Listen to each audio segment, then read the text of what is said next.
9:02 a.m. here on April 14th, 2026. And we'll call this meeting of the Doña County BOCC to order.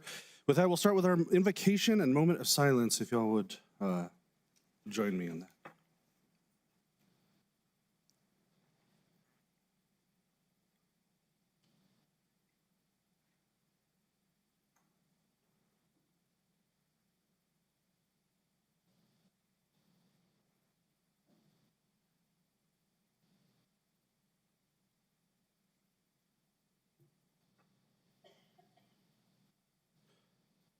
Thank you.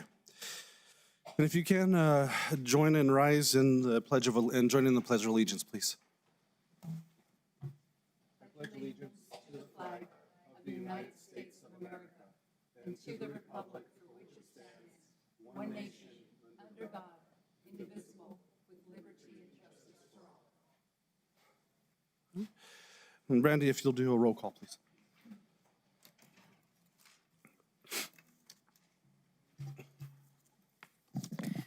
Commissioner Shaljo Hernandez. Present. Commissioner Kimball.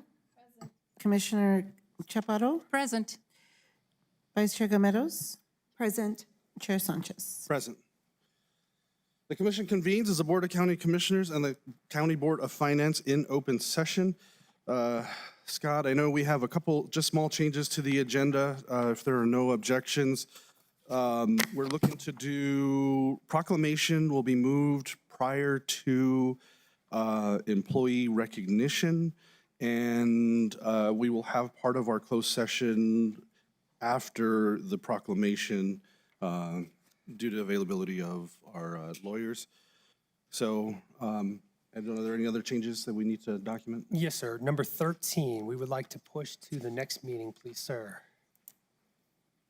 Okay. And item 15, I would like to move that up as early as we can in the agenda, however the board sees fit. Sorry, 15, sorry, 15, okay, Move so 15 13. up. So the 13 will be removed from the agenda. 15, there's a request to move that up. Yes, sir, that's correct. And Mr. Chair, to move it up under approvals before number 11? We can do that. Or what was the suggestion? That makes sense. That would be fine. I think where the plan is, yes, so we'll do before number 11, we'll do 15. Thank you. Okay. All right. All right, with that, then we'll move on to our consent agenda. Items numbers 1 through 7. Are there any items that will be pulled for separate consideration? Not hearing any. If I can get a motion and a second to approve the consent agenda. So moved. I have a motion by Vice Chair Gameros. Second. Second by Commissioner Kimball. All right. Any questions, comments? Public input on consent agenda? All right. Not hearing or seeing any. With that, Brandy, if you'll do a roll call on consent agenda items 1 through 7, please.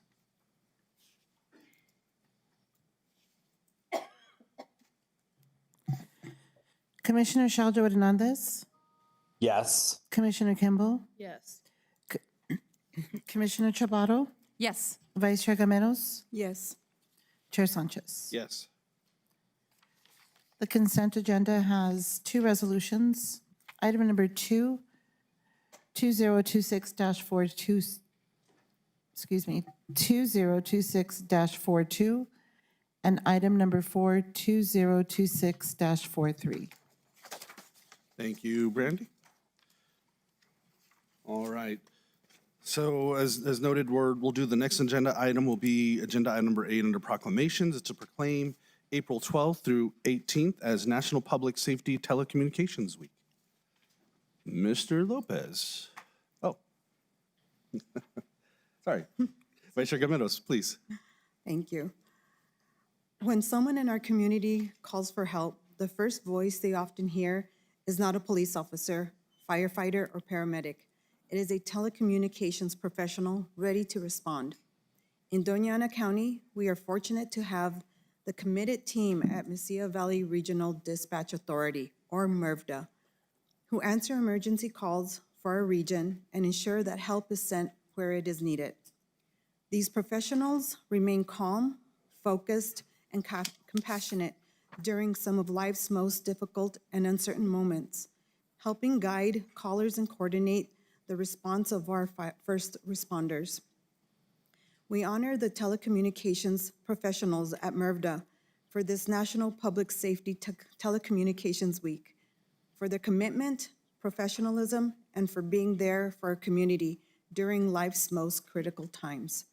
Here to receive the proclamation is Jennifer Gorman, Executive Director.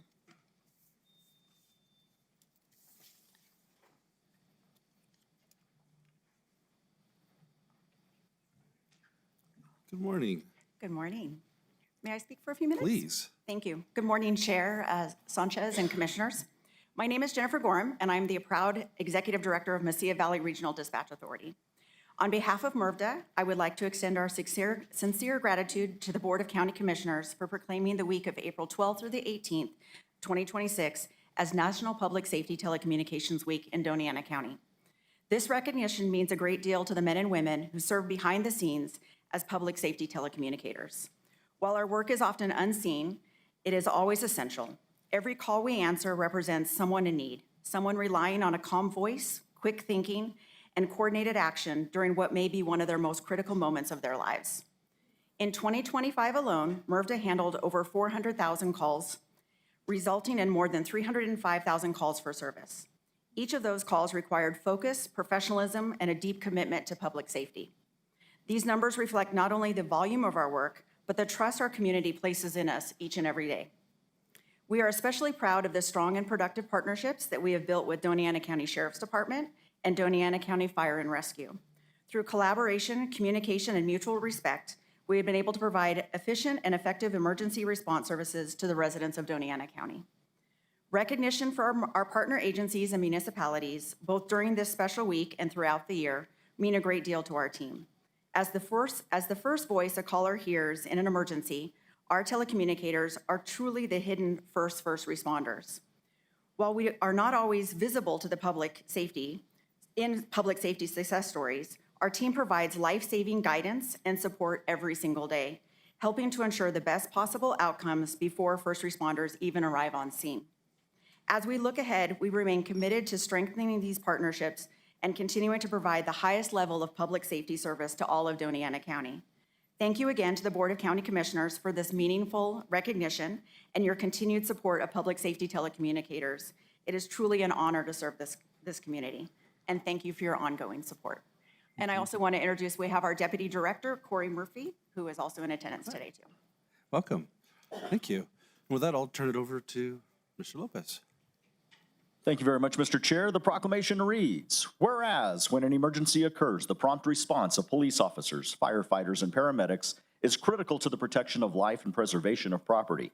And whereas the safety of our police officers, firefighters, and emergency medical personnel is dependent upon the quality and accuracy of information obtained from citizens who telephone Mesilla Valley Regional Dispatch Authority Communications Center. And whereas professional public safety telecommunicators are a vital link between citizens and victims and are the first and most critical contact our citizens have with emergency services. And whereas public safety telecommunicators are the single vital link for our police officers, firefighters, and emergency medical personnel by monitoring their activities by radio, providing them information, and ensuring their safety. And whereas public safety telecommunicators of the Mesilla Valley Regional Dispatch Authority are the first responders who contributed substantially as part of the public safety community, and whereas each dispatcher and call taker has exhibited compassion, understanding, and professionalism during the performance of their job in the past year, now therefore we declare the week of April 12th through 18th, 2026 to be National Public Safety Telecommunicators Week in honor of the men and women whose diligence and professionalism keep our communities and citizens safe. Proudly proclaimed this 14th day of April 2026. Thank you. And Mr. Chair, if I may. Please, Thank Commissioner Chaparro. Thank you. Ladies and gentlemen, I've known about this wonderful organization since 1999. I've been very much a part of you during search warrants, things of that nature. And very recently, I've been involved in a very high-profile case.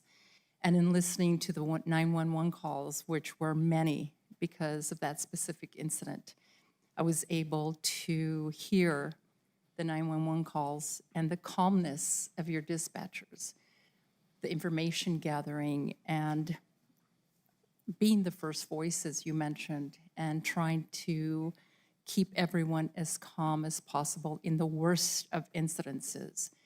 So thank you for what you do, and please give my regards to all your dispatchers. They are worth their weight in gold in keeping our community safe and keeping our public safety officers where they need to be and getting help to people very quickly. So 1,000 thanks from the bottom of my heart.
Okay, next is to proclaim April as Child Abuse Prevention Month in Doña County.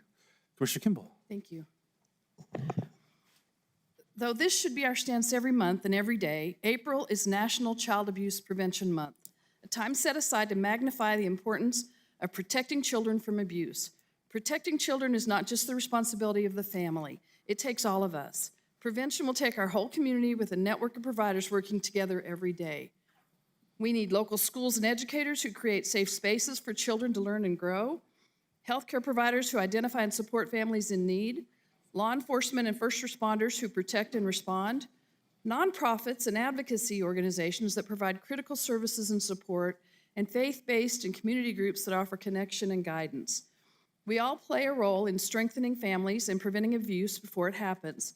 In Doña County, we are committed to working alongside our partners to strengthen families and protect our children. One of the ways our community comes together for this effort is through events like Every Child Matters Fiesta here in Las Cruces, made possible by FYI Plus, New Mexico Children, Youth, and Families Department, NUSENDA, and many dedicated community partners. This family-centered celebration brings the community together, raises awareness, and connects families with resources in a space where kids can be kids. And I'd like to welcome Jeannie Resendez and her staff from FYI Plus, to offer this proclamation to you. Do you want to say anything, Jeannie? Yes, so thank you, Commissioner Kimball. Thank you for all the commissioners here today, all the public here today. We also have partners from Jardín de los Niños. So we are working, like Commissioner Kimball said, we are working together. It's not just one agency, it's the whole county, it's the whole area, it's all of us. There's no one person responsible for preventing child abuse. It's on all of our hands.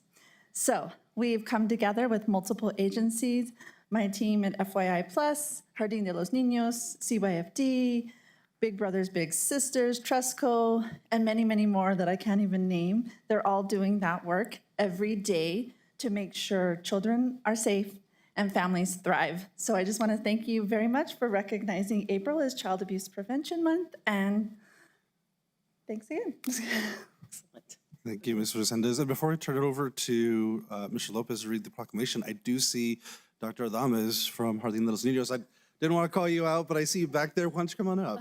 Okay. Okay. I don't know if anybody else wants to speak before we allow Mr. Lopez, or, okay. Mr. Lopez. Thank you very much, Mr. Chair. The proclamation reads, whereas Families and Youth Innovations Plus, FYI Plus, New Mexico Children, Youth and Families Department, Doña County, and other community partners recognize April as National Child Abuse Prevention Month. And whereas effective child abuse prevention strategies succeed because of partnerships created among community members, human service and child welfare agencies, schools, faith communities, healthcare providers, civic organizations, law enforcement agencies, and the business community. And whereas all children deserve to thrive in safe, stable, nurturing homes and communities to ensure healthy growth and development. And whereas child abuse and neglect is a community responsibility that affects the quality of life of a community and its members. And whereas every year, millions of children and families benefit from prevention programs, including home visiting, family resource centers, and community support that keep children safe and strengthen families long before a crisis. And whereas all parents should have access to the social support, knowledge, and concrete resources needed to cope with the stresses and demands related to parenting. And whereas we recognize families are our greatest asset in keeping children safe, yet many are facing growing barriers to housing, childcare, healthcare, paid time off, and overall economic stability. Now is the time for communities to come together to strengthen and support all families. Now, therefore, we do hereby proclaim April as Child Abuse Prevention Month and recognize that strong families are the foundation of safe communities. Investing in prevention is compassionate, practical, and cost-effective. Preventing harm before it occurs creates healthier families, safer communities, and a more prosperous society. Proudly proclaimed this 14th day of April, 2026.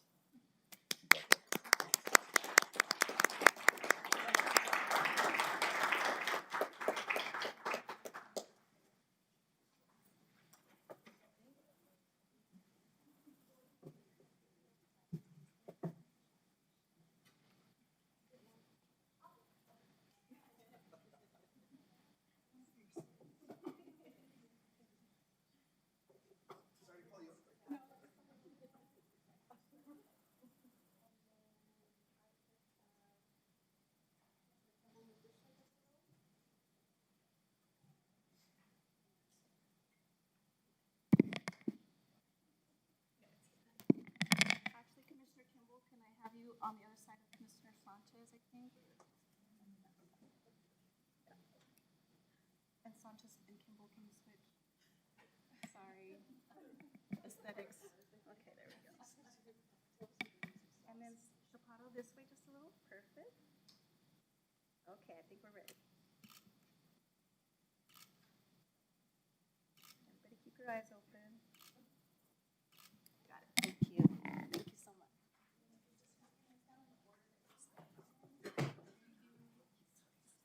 Right here.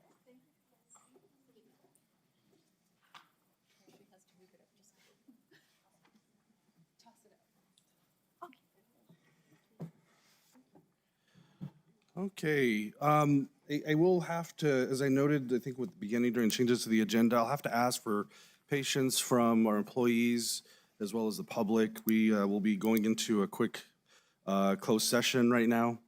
So with that, I'll make a motion that the board convene in closed session to discuss attorney-client privilege information regarding threatened or pending litigation, including or for the Project Jupiter IRBs, as authorized by Open Meetings Act, Section 10-15-1H8 of NMSA. If I can get a second, please. Second?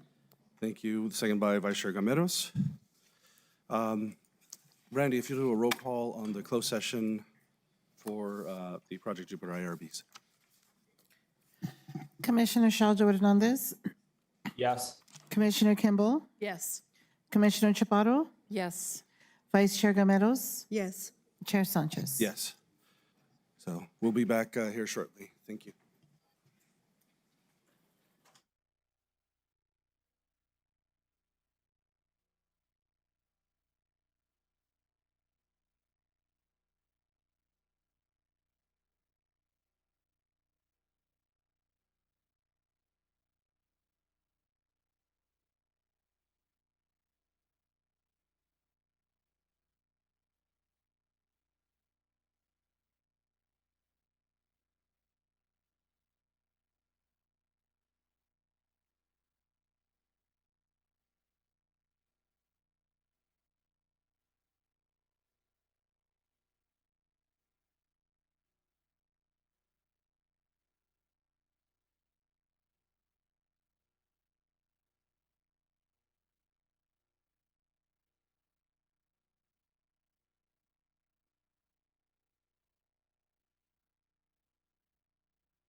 for your patience.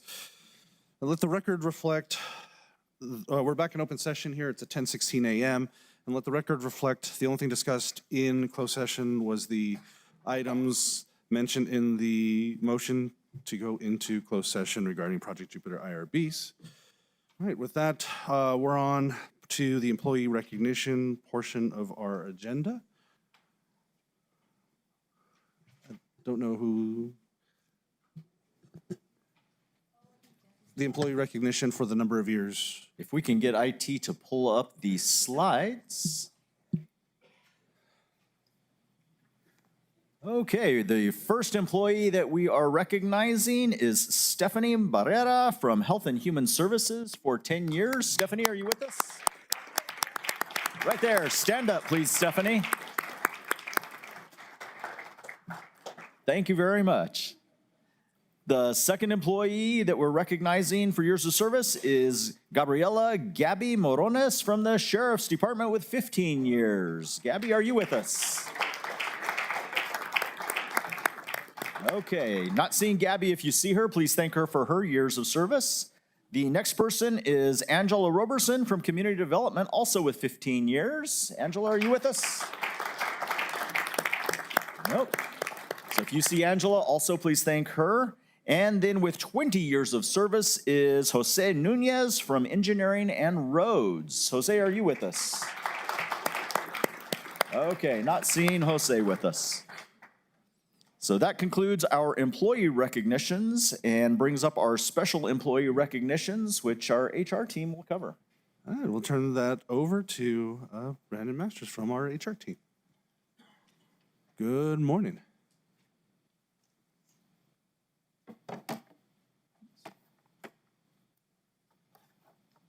Good morning, Chair and Commissioners. My name is Brandon Masters, Senior HR Administrator with the Talent and Culture Division. So we're pleased to recognize the Employee of the Month and Special Recognition Awards for the month of March. We do thank everybody that submitted nominations. And as a reminder, we do have the nomination form that's available on the updated DACnet homepage. For March employee recognition, first we have the Employee of the Month for internal customer service. This award is to recognize employees who do an exceptional job assisting other county staff. And for our winner, we have Elizabeth Warpula from the she's the administrative assistant with the finance department. To read some comments from her selection, she was nominated and selected in recognition of her exceptional customer service, positivity, and willingness to consistently help others. She goes above and beyond to be helpful and utilizes her wealth of knowledge to assist others across the county. Her kindness and positivity is contagious, which creates a welcoming and supportive environment for everyone around her. Elizabeth is an incredible asset to the county and is greatly appreciated by those that work with her. Congratulations to Elizabeth.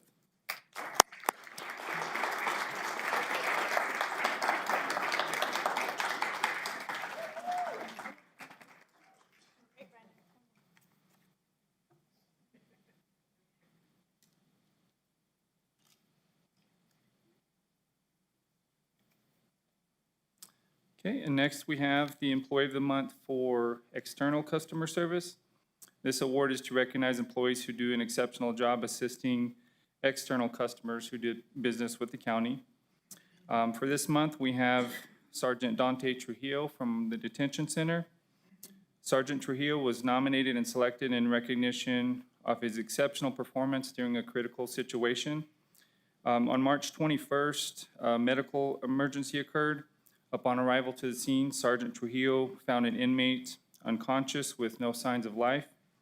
Sergeant Trujillo immediately assessed the situation and began steps for CPR. EMS arrived after several minutes and took over treatment and transported the inmate to a local hospital. The inmate was placed in ICU and now has a chance at surviving due to the quick response by Sergeant Trujillo. We commend Sergeant Trujillo for his exceptional performance in a critical emergency situation. Congratulations to Sergeant Trujillo.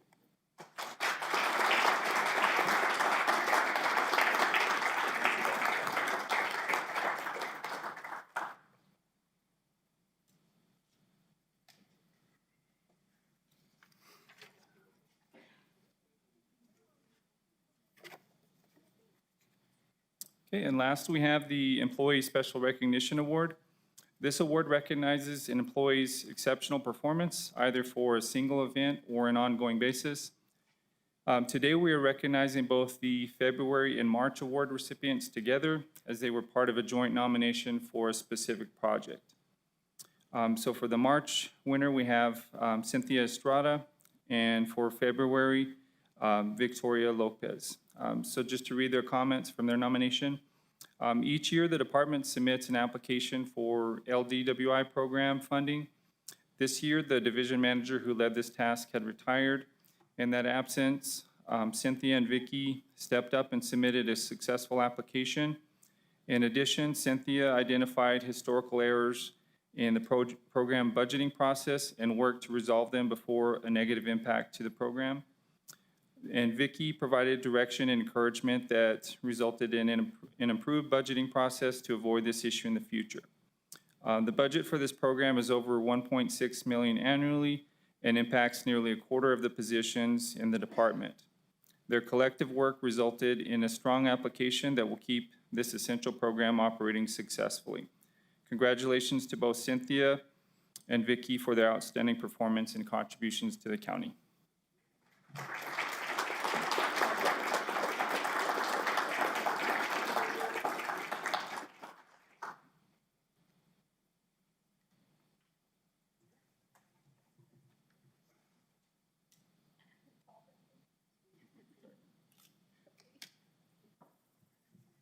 Thank you.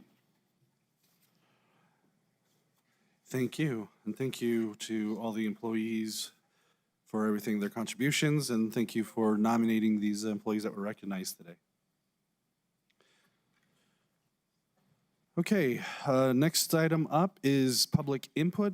Invite the members of the public to provide input at this time. They'll have 3 minutes for public input.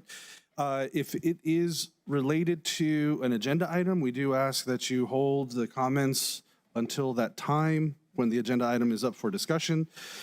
When you do come up, please understand that you are recognizing the comments are to the chair, and avoid any public or any comments related to any commissioners or personal comments to commissioners. And when you're done, please sign the book on your left. For those people I know that are, I'm assuming that there's going to be some on Project Jupiter. I do ask that you wait until agenda item number 15 is up for discussion. All right, with that, good morning. Can I give a handout? Have a handout?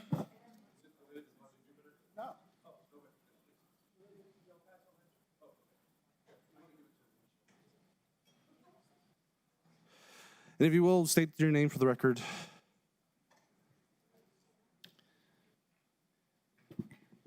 Mr. Chair, Commissioners, ladies and gentlemen, my name is Rocky Backus. On March 27th, El Paso Electric filed for a 73% residential rate increase. It's $70 million per year. I've been a rate expert for over 40 years, testifying before the California Public Utility Commission, Nevada Energy, Public Utility Commission of Texas, the New Mexico Public Regulatory Commission, and others. Electric rates in New Mexico are an adversarial process. Utilities have a fiduciary duty to get as much as possible for their owners. The county has to fight in order to get fair rates. Besides the 73% now, the El Paso Electric documents show they'll need another 70% in 5 years. El Paso Electric's filing is 4,157 pages. It has 18 sworn internal witnesses, and it requests another $2 million for outside witnesses. It's about $5 million that they put into it to get a $70 million per year increase, which over 30 years is $2.1 billion. Top experts will be required to fight this case. It will take substantial funding to get fair rates. I strongly recommend that the county and the city work together and join forces. This is an urgent matter because El Paso Electric filed for a $70 million per year rate increase, which increases residential rates by 73% to take effect this year. In the last two rate cases, 2015 and 2020, I and a number of other people worked on those cases. In the most recent one, they asked for about $5 million increase, and after it was all said and done, it was a decrease of over $3 million. That's an $8 million swing. That's $80 million that was saved over a 10-year period. Because this is urgent and time sensitive, I request an appointment to meet with any commissioners to explain a plan to counter this extreme rate increase. We can counter it, but it won't matter. As Commissioner said in a meeting on Thursday from the PRC, Commissioner O'Connell said if it's not sworn testimony by qualified experts, it doesn't get considered. And he's not allowed to consider it. The Supreme Court would overturn it. It's going to take some big hitters to get this done, and it's going to take a substantial budget. But your county budget alone is 40% increase. Thank you for your time.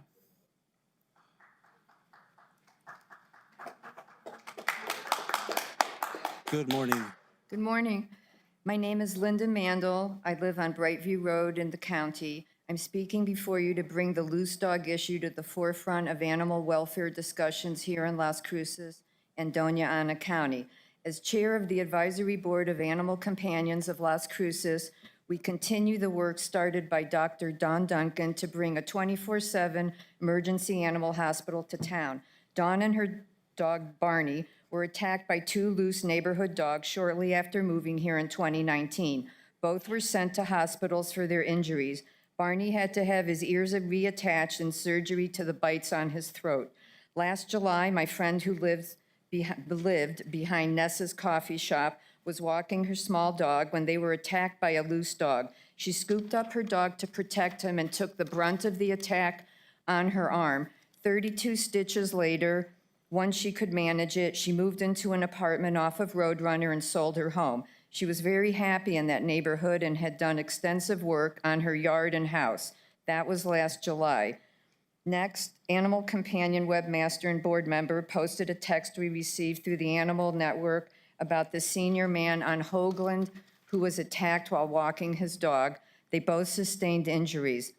The following week, on April 7th, I received a text from a former board member telling me that her husband had been in their Roadrunner neighborhood walking their small dog Coco, and they were attacked by a loose dog.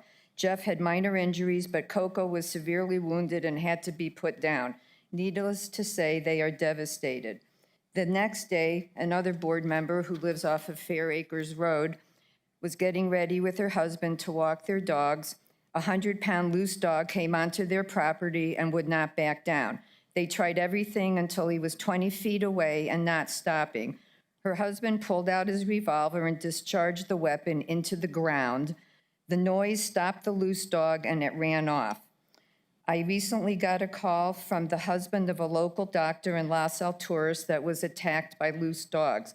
My cousin in Sonoma Ranch was walking his dog, and a dog jumped out of a window and attacked his dog, and the dog has never been the same. So these are the stories that are the reason I'm here today. It is unacceptable to be fearful when we walk our animals or when one walks by themselves. New laws must be passed quickly with stronger penalties levied against the offenders.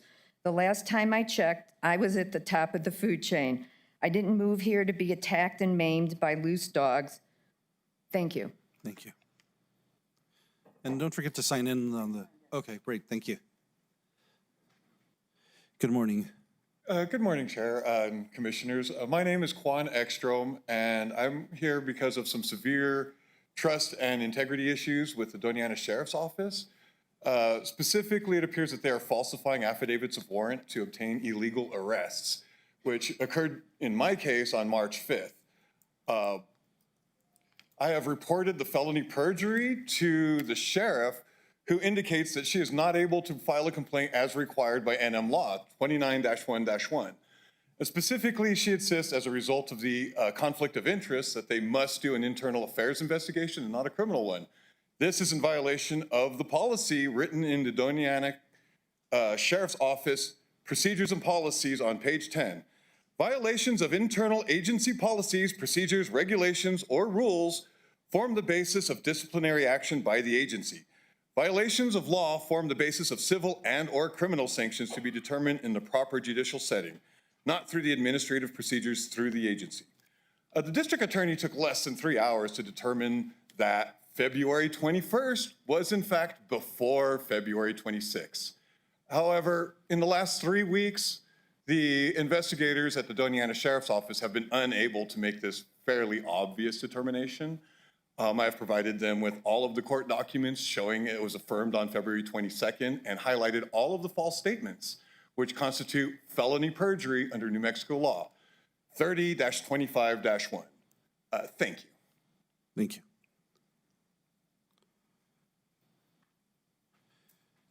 Good morning, sir. Good morning, Commissioners. Mark Veith.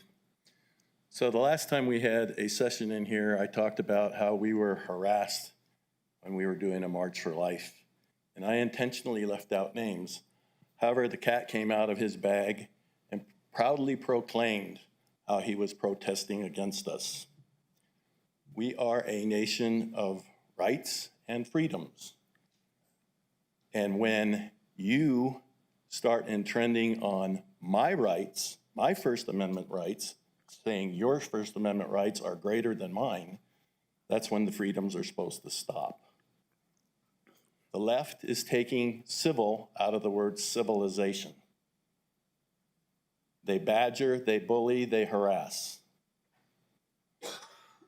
As for the state-funded murder and maiming facility, I say maiming because when I was a kid, if I wanted to be a pirate, absolutely nobody in their right mind would let me have my leg cut off and my eyes gouged out so I could fulfill some imaginary thing in my brain. But they're talking about doing that with children. There's a woman named Chloe, I don't know her whole name. She is an advocate for, she transed. She is an advocate against it. She felt betrayed. She said that she was just as empty after, or more empty after being transitioned than she was before. Suicide rate for trans is 19 times greater than anybody else. And most of them, especially when they're young kids that it happens, it's because they feel like they've been betrayed. And then the last thing that I have is New Mexico has no regulation on abortion, none, zero. So please, please tell me how ripping an 8.5-month-old baby out of a woman's womb is health care, woman's health care. Thank you.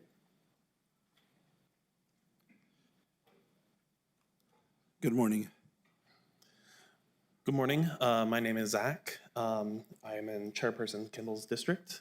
I wanted to speak really quick on the last session I was at. Robert's Rules of Order were brought up, but how many regular citizens are knowledgeable on these rules? This is further exemplified, in my opinion, using Robert's Rules of Order without properly posting what those rules are and holding the public I guess, accountable to those rules without giving them time to know what they are is just further evidence to me of like the gatekeeping nature of our modern civic engagement.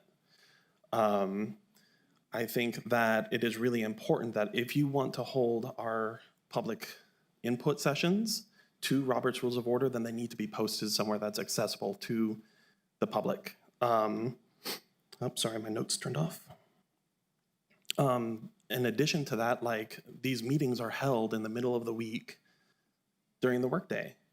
So not only are you expecting people to know about these like rules of order that are way outdated and that are used primarily for organizations to run their meetings, not necessarily public forums, but then also we're expected to be here when we're working.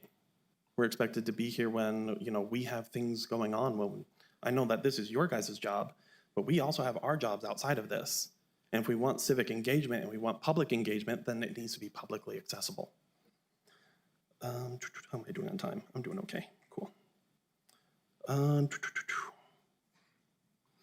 Finally, while I also do my best to maintain a level of like decorum and politeness here, I do want to emphasize that politeness did not win women the right to vote. Politeness did not pass civil rights legislation. Decorum did not always result in change. And I do believe that at the end of the day, as publicly elected officials, you guys need to be ready for impassioned people who are struggling with the decisions that you make. Thank you.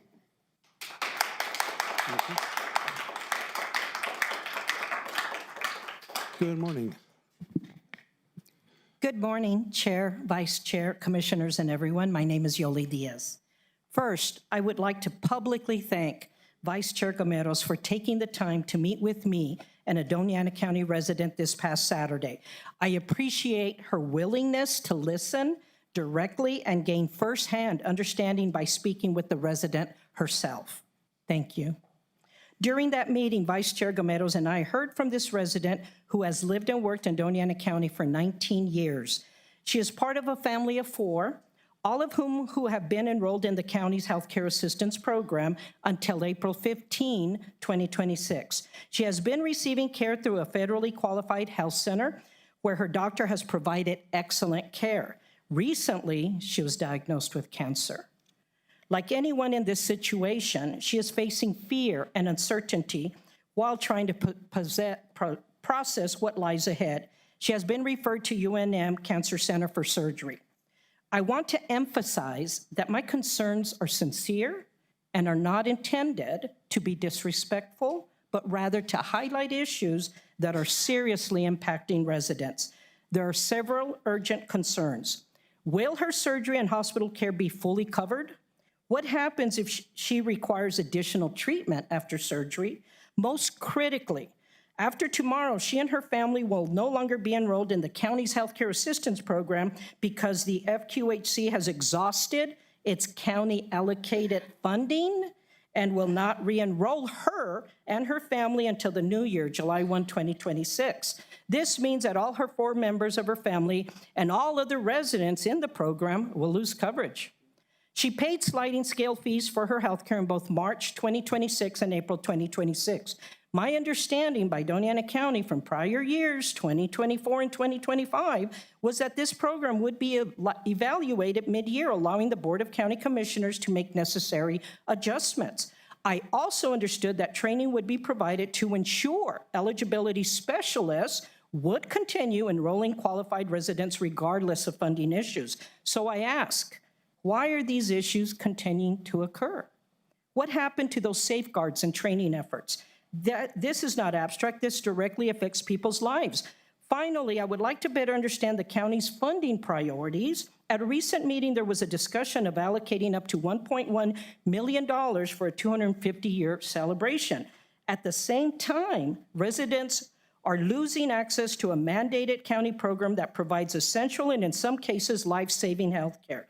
Can you help clarify how funding decisions are being made to ensure that critical, statutorily mandated services are fully supported? Thank you.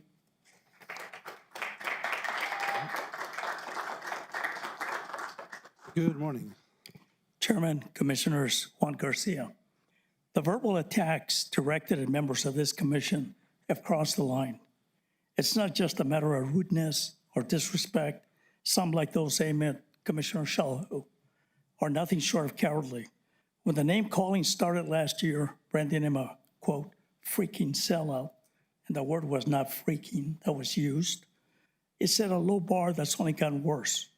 Now it's personal, with people stooping to attack his small business. Commissioner Gomeros and former Commissioner Reynolds have also been victims. The haters got to the point of posting, quote, wanted posters throughout the community in Commissioner Shalhoub's business. Civil discourse is fair play, and it's just like that rudeness that I'm talking about with that clicking behind me. But targeting someone's livelihood because you disagree with them, that's not a right. That's an act of hatred. This commission held 5 town halls last year on Project Jupiter, and I attended 2 of them, one at the ACC and one at FNR. The atmosphere at both was deplorable. Shouting, insults, and childish antics drowned out any chance of a real discussion. The agitators present weren't interested in listening or learning. They just wanted to disrupt and make sure that anyone who actually cared about the issues couldn't listen or learn. Their real objective wasn't open discussion. It's shutting down a potentially new industry this community desperately needs. The commission answering questions on Project Jupiter publicly and honestly is important for the benefit of the community. Let's not pretend this board will ever satisfy every concern by the folks opposing Project Jupiter. This commission has to make decisions based on solid and accurate information, then analyze the risks and present mitigations. Do what's best for the citizens. In closing, watching some of this commission latch on to the venom spewed by this so-called, quote, angry citizens is disturbing. All it does is amplify and feed the, quote, outrage. Exactly the kind of intimidation game some on the left play to shut down anyone who won't toe the line, just like the attempt to shut down Commissioner Shalho. Thank you. Before I talk, I wanted to get clarification for whether or not I can speak about Project Jupiter. I was asking for Project Jupiter because we do have a resolution about it that we hold that till we talk about the So resolution. if I want to talk about PJ, then just wait. Yeah, if you don't And I mind. can talk about anything related to PJ. It's not going to be restricted to whatever you guys have to talk about it. Correct. Okay, I'll, Yeah. thank you. And just so you know, we did move up the agenda item, so it's 15, so it'll be before, first on approvals. Thank you. Absolutely. Good morning. Morning. Name's Jim Hurst. I'll sign the book. I have to address Mr. Veith's comments. On March 14th, there was a demonstration in a parking lot behind Mountain View Hospital. The purpose of the demonstration was to promote a boycott against the Women's Health Center that the state of New Mexico is building in cooperation with University of New Mexico and Planned Parenthood of Denver, of Colorado. The purpose of the facility is to provide abortion care and some transgender care, as well as other women's health services. Women do more than make babies. Anyway, anyone has a right to protest. The right to lifers, or excuse me, the right to control your lifers, wanted a demonstration.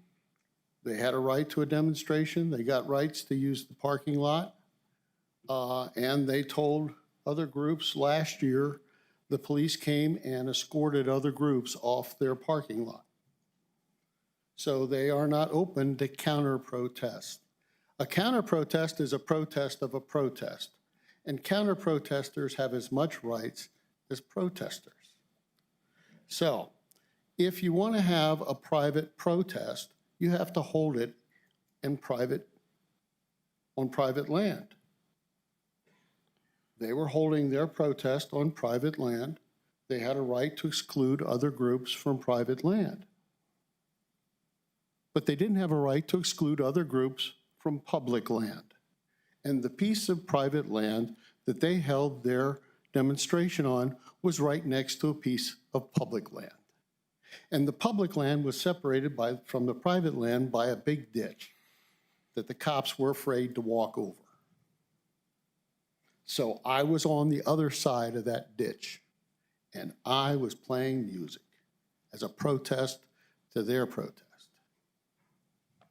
Come to this state and tell women they don't have a right to get abortions, you will not be welcomed. We have no obligation to say, glad you're here. We're not glad you're here, and we don't like your boycott. Thank you very much. Thank you.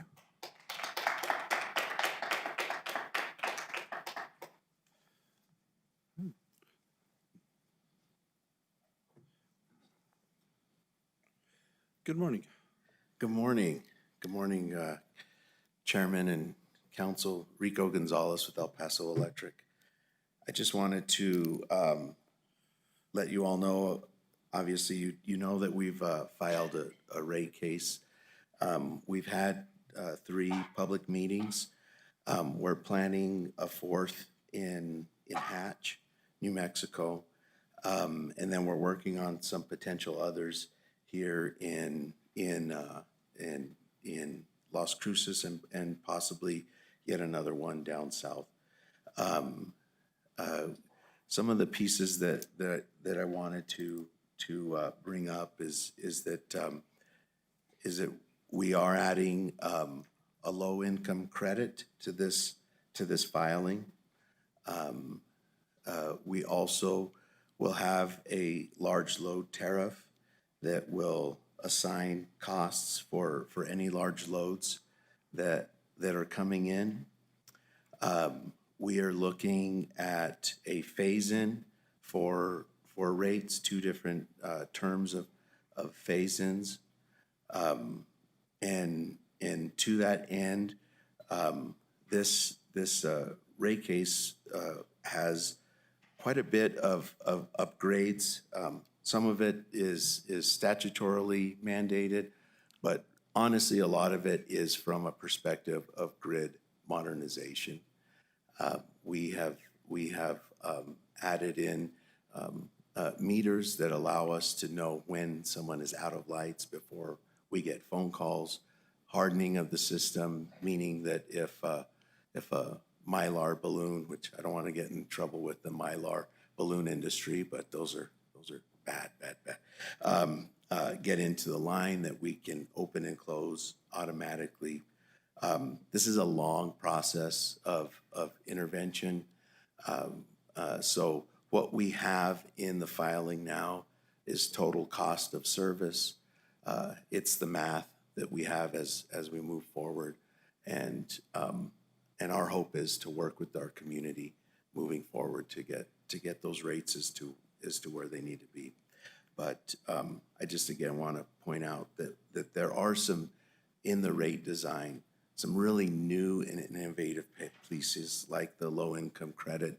We don't have that anywhere else in New Mexico. This is a first and would be a first in this area. So I just wanted to bring those points up. If there were any questions from any of the commissioners or management, please let me know. And if there's any community meetings you want us to be part of, give me a holler, send an email.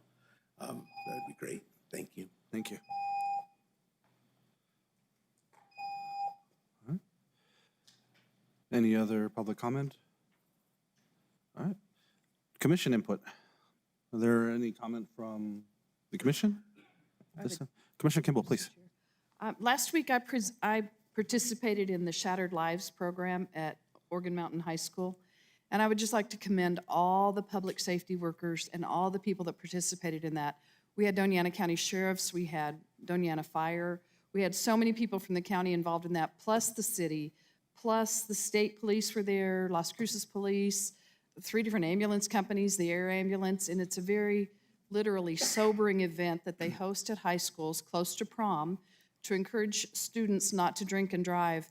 And this was the first year I participated where they also specifically talked about texting and driving, because a lot of kids in there can say, oh, I'm not drinking and driving, but how many of them have texted and driven a car? And this episode had 2 of the students die. One was taken away in a helicopter and passed away in the helicopter on the way to the hospital. So her parents had to go to meet her at the hospital and was told that she had passed away. And it's a reenactment. All the kids were fine, and the moulage that they put on the kids to show that the injuries is frightening. I mean, it just really breaks your heart. And there was one mom her son was the boy that died, and she's very practiced at this program. She made everybody there come to tears. It was so powerful. And they take the students out of classes and they offer them counseling, and they offer them some time to reflect on their lives. The parents have to write the obituaries. The kids have to write letters to their parents if they'd been involved in that accident or something like that happened to them. And it's just really, really a powerful event. And I'm pleased that so many people from Doña County were there, and their behavioral health, mental health agencies were there as well. The schools were there. It was just a really excellent event. And I hope that you'll all, if you are invited to participate in one of those in the future, that you will do it. And we hope that it affects at least one student to keep them from drinking and driving. 5 kids, no, there was a kid on a motorcycle, 4 in a van, and 2 more. So several kids were involved in this accident, and it was just really, really moving. And I want to thank all the people that were involved in it. It was really powerful. Thank you, especially Doña County staff. Thank you, Commissioner Kimball. Commissioner Chaparro? Thank you. This weekend, I was able to attend a ribbon cutting for the Chihuahuan Desert Nature Park, and it is located off of Jornada, 5 miles to the north. And the only thing I can say is what a beautiful hiking area with native plants, with the wildlife out there, and the staff, the board, and the volunteers made it such an enjoyable experience for me. I was planning to be there for only maybe 20 minutes, 3 hours later. So I encourage all of you to visit the Chihuahuan Desert Nature Park and take that. It's an easy hike. And by the way, Commissioner Shaljo, your mother-in-law was there, and she made it even more delightful for me. She's so knowledgeable on the park. So please visit the nature park. Thank you, Mr. Chair. Thank you, Commissioner Chaparro. Any other? Commissioner Shaljo Hernandez, did you have anything? Not at the moment, Mr. Chair. I'm good. Thank you. I did have one thing. I don't know, Scott, if we're going to mention this at all about our distinguished alumni, if you had anything planned. If not, Go for it. I did want to recognize one of our own staff members, Mireya Rascon, who is the Assistant Director for our Utilities Department, was recognized on Friday by Doña Community College as one of their distinguished alumni. I wanted to say congratulations to her. I know she's been an amazing advocate, especially as we work on building up our, not just our utilities department, but also with the internship program that we're working with DACC on for their water and wastewater utilities program. So I'm excited that one of our own, one of our employees was recognized, and just wanted to make sure that let everybody know. So we're really proud of Mireya and all she does for Doña County. But with that, that's the only thing I had at this point. So with that, I guess we'll turn it over to staff or county elected officials input. Okay, staff input. Thank you, sir. Hello, everyone. We have a brief staff input today. First up, Ms. Denise Carter. And after that, we'll have an update from Ms. Cindy Bleakley. And Jamie will wrap it up. Good morning, Chair. Good morning, Commissioners. I just wanted to provide an update. I know that our constituents requested a public meeting for Project Jupiter because there's still questions and they still want to learn about the IRB that was approved back in September. I just want to let you all know that I've been in communications with the companies. The meeting is in the works. We're looking at the month of June. I understand that they wanted the meeting to take place sooner. The issue is there's 4 companies that are part of the Project Jupiter deal. So in trying to coordinate and ensuring that they're here to attend the meeting, that's what's causing the delay of the meeting being planned for the month of June. Right. Thank you for the update, Denise. Appreciate it. Cindy, Dan, come on down. Good morning. Good morning, Chair, Commissioners. Cindy Beakley, Public Works. I just wanted to give you an update on our local government road fund projects. The board approved the submittal of the 2027 projects, and we typically receive approximately $750,000 per year. This year, we received an offer for $1.5 million. This has only happened 2 times in my 22.5 years here. First time was in 2019, which we received $1.3 million. So again, this doesn't happen very often, but we are receiving $1.5 million approximately for 3 roadways in Doña County. Awesome. If you have any questions on the roads, let me know. Awesome. Thank you, Cindy. That's great news. I don't know, Commissioners, any questions? All right. Thank you for the update.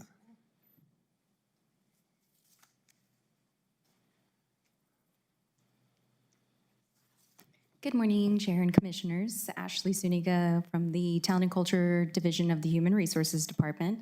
I have a couple of updates, but the first one that I want to introduce is the new team members with the Talent and Culture Department. If you wanna-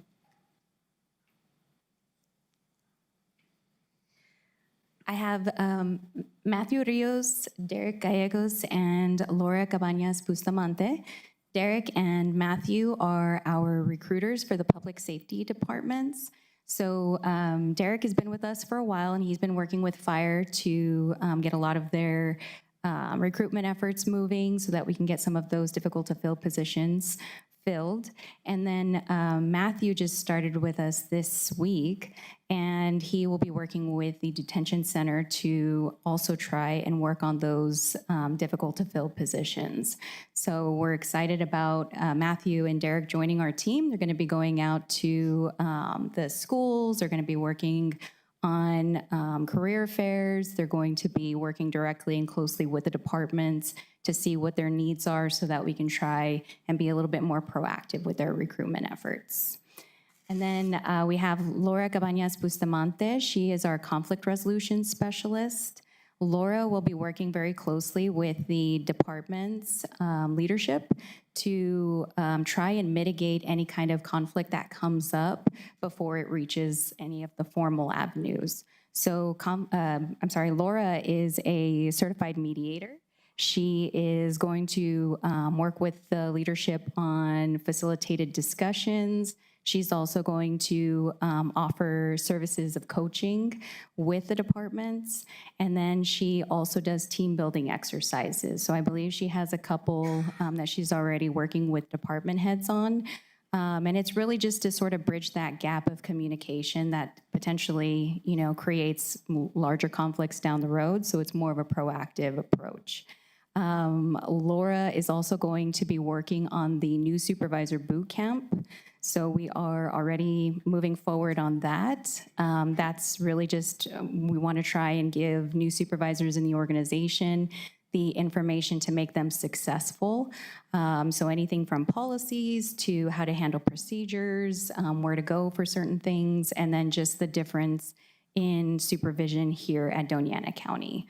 In addition to that, she's also working on the Leadership Academy. So we have a lot of very exciting things coming out of Talent and Culture, but I just wanted to recognize the new team members because I know they're going to be doing some great things. Awesome. Welcome. And I think, Laura, you've reached out to the commissioners for a meeting, so we'll have to follow up with you on that. Thank you. Thank you, guys. All right, and then I have another update on the Summer Enrichment Internship Program. As you know, I stood here in January and kind of gave a little brief introduction about what that's going to mean this year and the changes. Education at Work is working very closely with us. They are in the process of collecting applications from students, and they will also be responsible for the placements. So Doña County's role this year with the Summer Enrichment Internship Program is that we are required to assist with business partners. So we have also reached out to the chambers to see if we can work in partnership with them so that we can get some, we have our regular business partners, but we also would like to reach out to some additional ones. One of the areas that we struggle with is medical. And there's a lot of students who are really interested in that, but I believe we only have Memorial that participates. So we are working very diligently on trying to contract with the chambers so that we can get out there and get some more businesses. Ultimately this year, the plan is to, the plan with Education at Work at the moment is 625 student interns with 33 coordinators.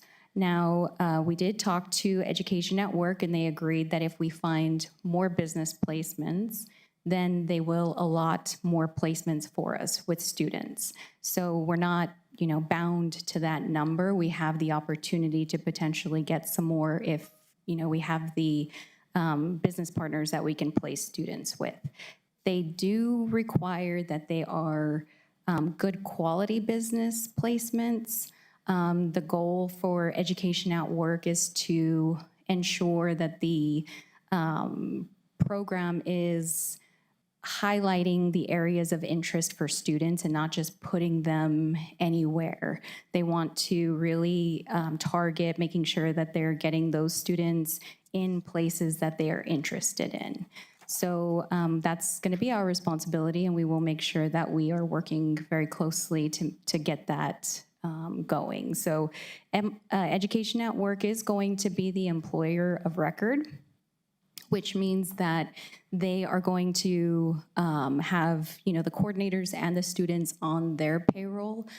We also don't have to worry about workers' comp. So there's a couple of benefits for sure in partnering with them, but that is going to be the difference this year is that Doña County is not going to be the employer of record. It will be Education at Work.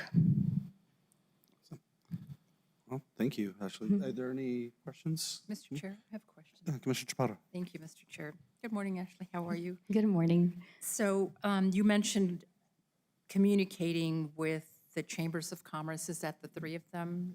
The Hispano Chamber, the Greater Chamber, and the Green Chamber? Chair, Commissioner Chaparro, yes, ma'am, that is correct.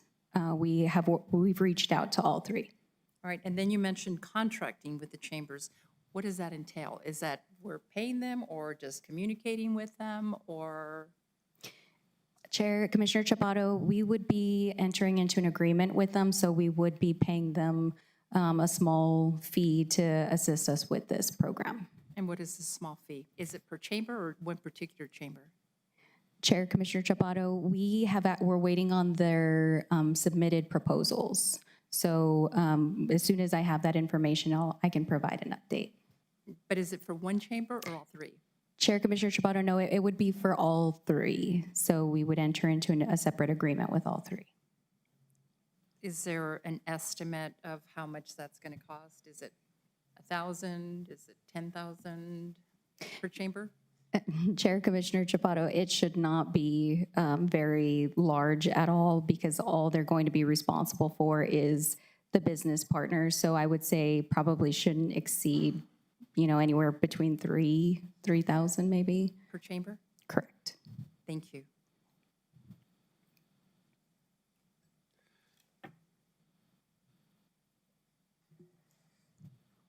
Okay.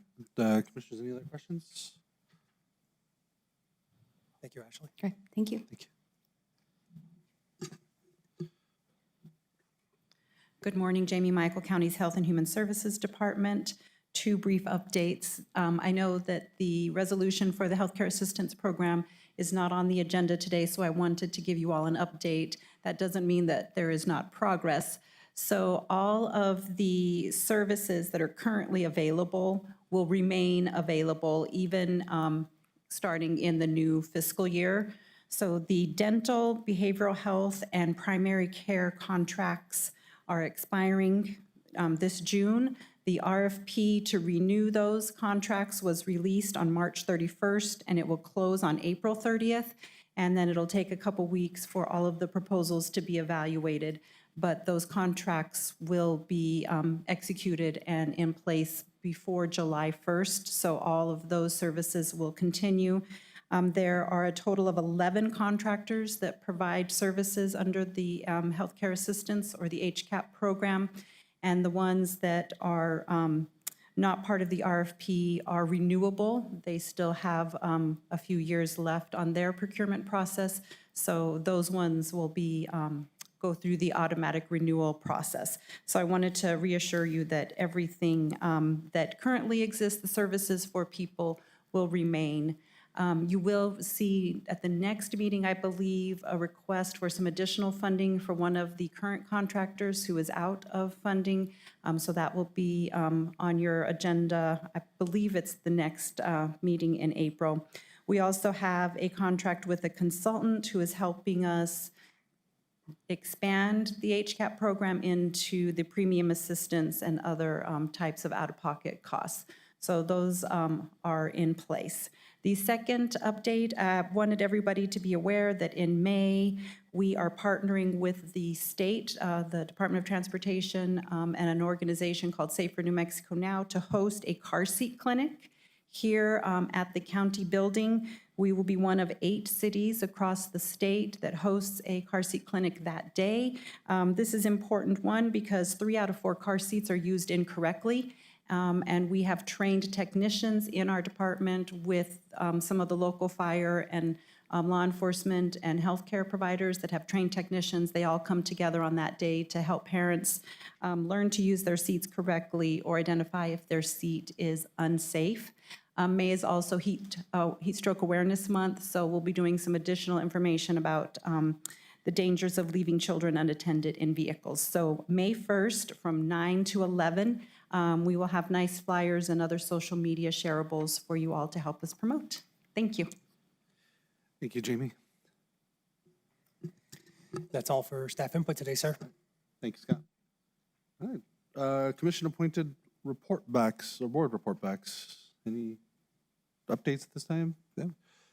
Commissioner Sandra Hernandez? None at this time, Chair. Okay, thank you. All right, then we're on to under minutes, agenda item number 10. So regular meeting minutes for March 24th, 2026, and the work session for April 7th, 2026. If I can get a motion and a second to begin discussion. So moved. Have a motion by Vice Chair Gameros, Second. a second by Commissioner Kimball. Are there any comments or changes on the meeting minutes?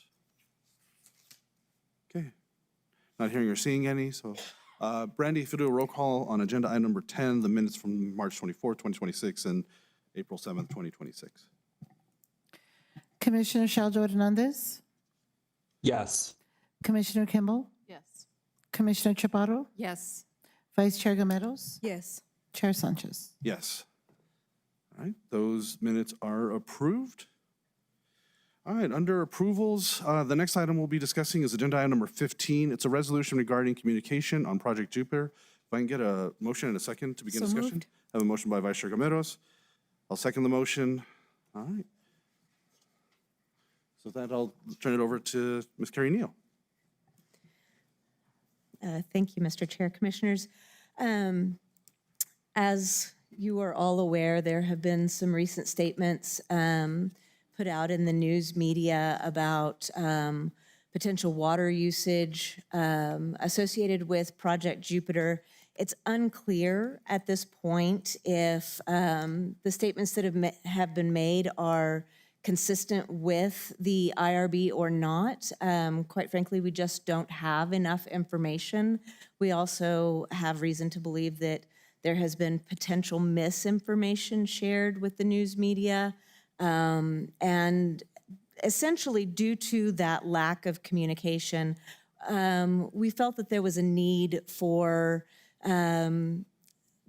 something to formally state that our commissioners and our county staff are looking for more open communication and need to conduct more research and gain more information to ensure that that these partners are complying with the agreements that they made with the county. And so that is the purpose of this resolution, and I open it up to you all for discussion or questions.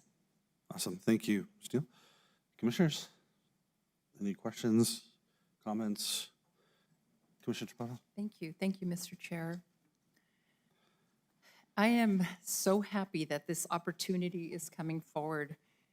I think that what our county attorney mentioned about there being lack of communication is such a great point, and making sure that this commission monitors whatever is going forward and that we do it together, all 5 of us, and it's not just happening at a certain level. I think we need to get facts, to do our due diligence, to truly investigate what is going on, regardless of what's being posted online or whatever reports are out there. And then there was a mention earlier regarding inciting hate, which I don't agree with in any way, shape, or form. I had mentioned earlier that probably all of us are getting attacked either on social media or here during our commission meetings or during the places where we work. And I really support community feedback. And I tried to mention it during the last commission meeting. I wasn't here. I am so glad you're here, and I'm so glad that you're here to tell us what you think. I know you're taking time away from your jobs, and I can't tell you how much I appreciate that. And I'm your champion for it. Let's move forward in a respectful way. As I mentioned at the last meeting, I am available to meet with each and every one of you, and I think I can speak for most of the commissioners here as well, that they are available to meet with each and every single one of you.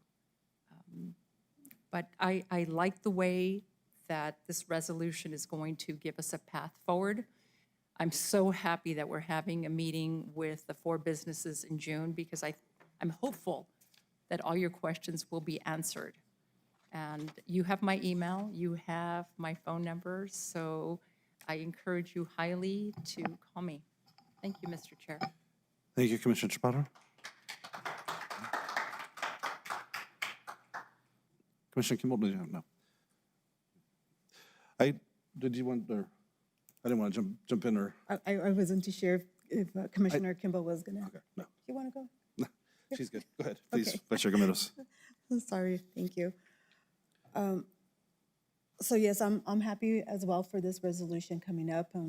We do need more communication with the 4 companies. And we need to make sure that we're getting all the information that we should be getting. Any changes, we should be updated. And definitely this commission is, we definitely want to make sure that we are holding the companies accountable and making sure that they're, living up to the IRB and to the citizens as well. So I thank you. Thank you, Vice Chair Gomez. Commissioner Chandra Hernandez, did you have anything to? Mr. Chair, I just want to thank everyone for their comments from the commission today. I think they're on point, but I do want to also thank staff for helping us, taking kind of the spirit of the conversations we've been having and putting it into action. So I'm very grateful for this today. Thank you. Thank you, Commissioner. And again, I think I'll echo Commissioner Chandra Hernandez's comments. I appreciate all the comments today. I know there's been a lot of attention, concern around this IRB, this project. One of the things that definitely raised some, I think, is Ms. Neal noted in the introduction, there's a lot of concern that was raised because of comments that were brought into or made by the media that, as far as we can tell, were not substantiated. But it's still a good point in which for us to ensure that we do know exactly if there's any changes going on. I support this resolution because it gives us an opportunity, as you mentioned, Commissioner Chaparro, to ensure that we're communicating with our staff, with all 5 commissioners, to ensure we're all on the same page.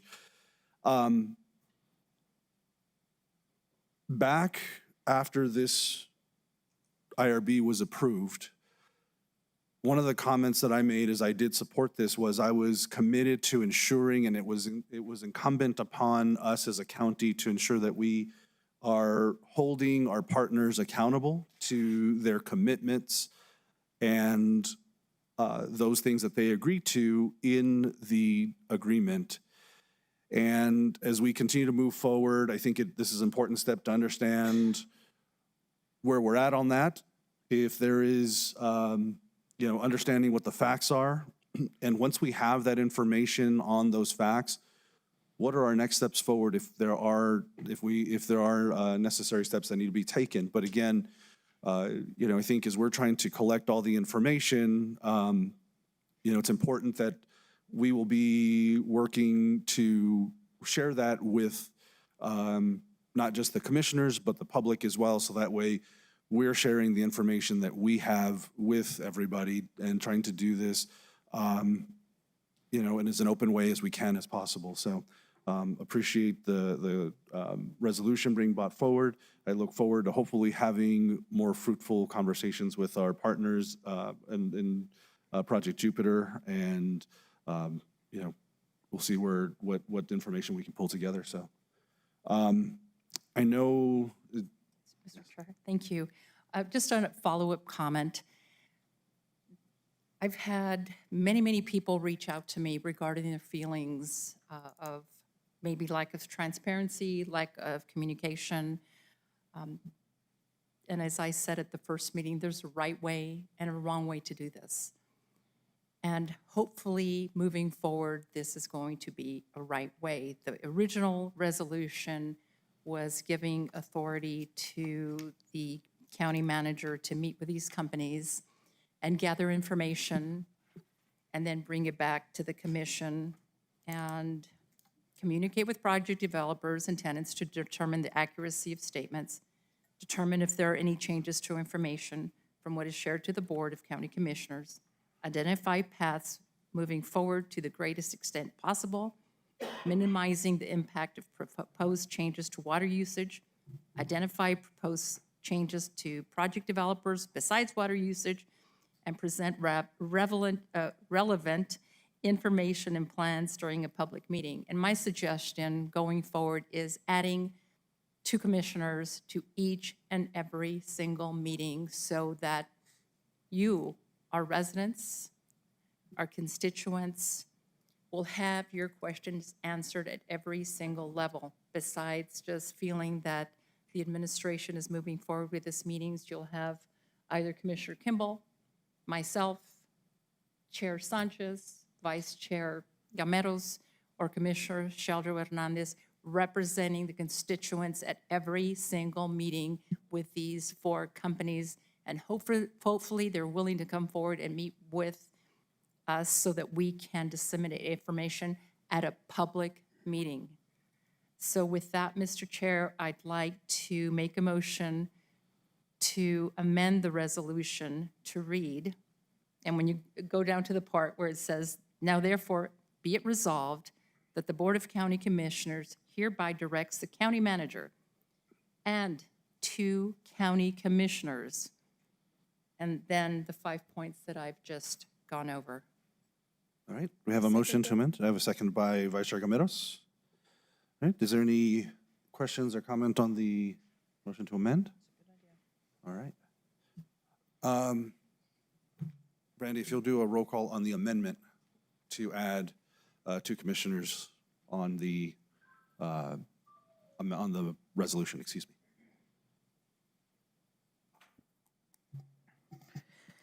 Commissioner Shaljo Hernandez, Yes. Commissioner Kimball, Yes. Commissioner Chaparro, Absolutely, yes. Vice Chair Gameros, Yes. Chair Sanchez. Yes. All right, that amendment is approved, and so we're back onto the resolution as amended. Is there any other comments that we have?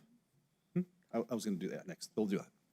Just want to make sure I just want to make sure there was no commission comments before we open up to public input. Okay, if there are no comments, then I'll open it up to public input on the resolution. I'd like to invite the members of the public up if you'd like to comment on the resolution at this time. We'll have 3 minutes to comment.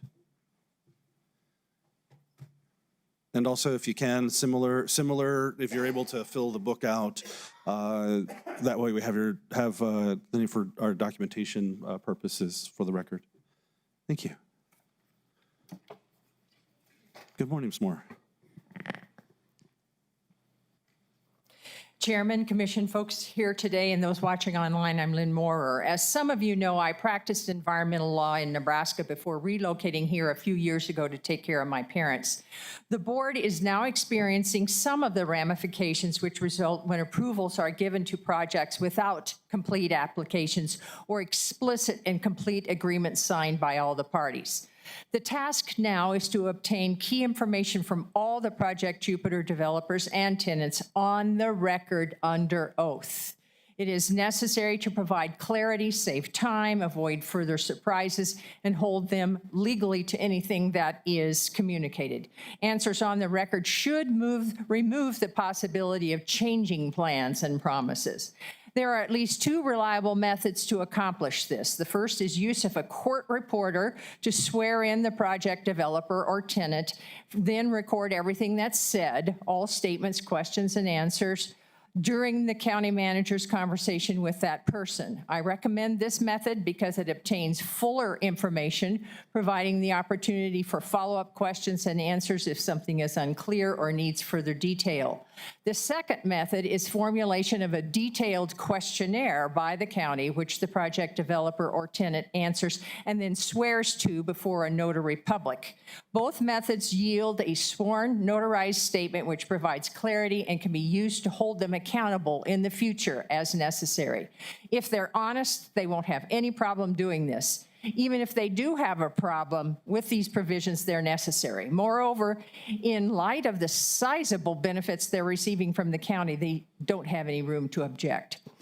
Either of these methods will take time to accomplish. However, they are but a moment in time compared to the long-term potential consequences of the mammoth project at hand. I know from my experience that getting all parties on the record under oath will be worth the time in protecting the public interest. It's important that the county manager obtain information from all parties involved in the project, including the ones who have not been quoted by news media.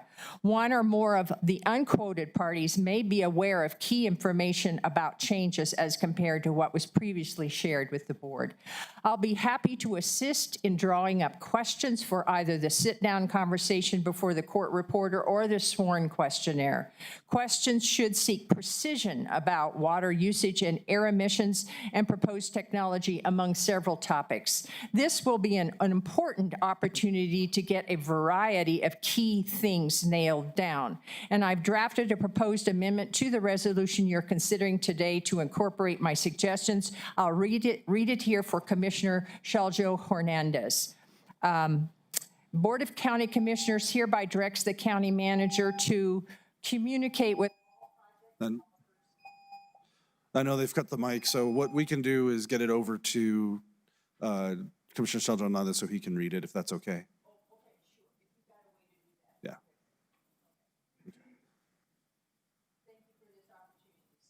Thank you.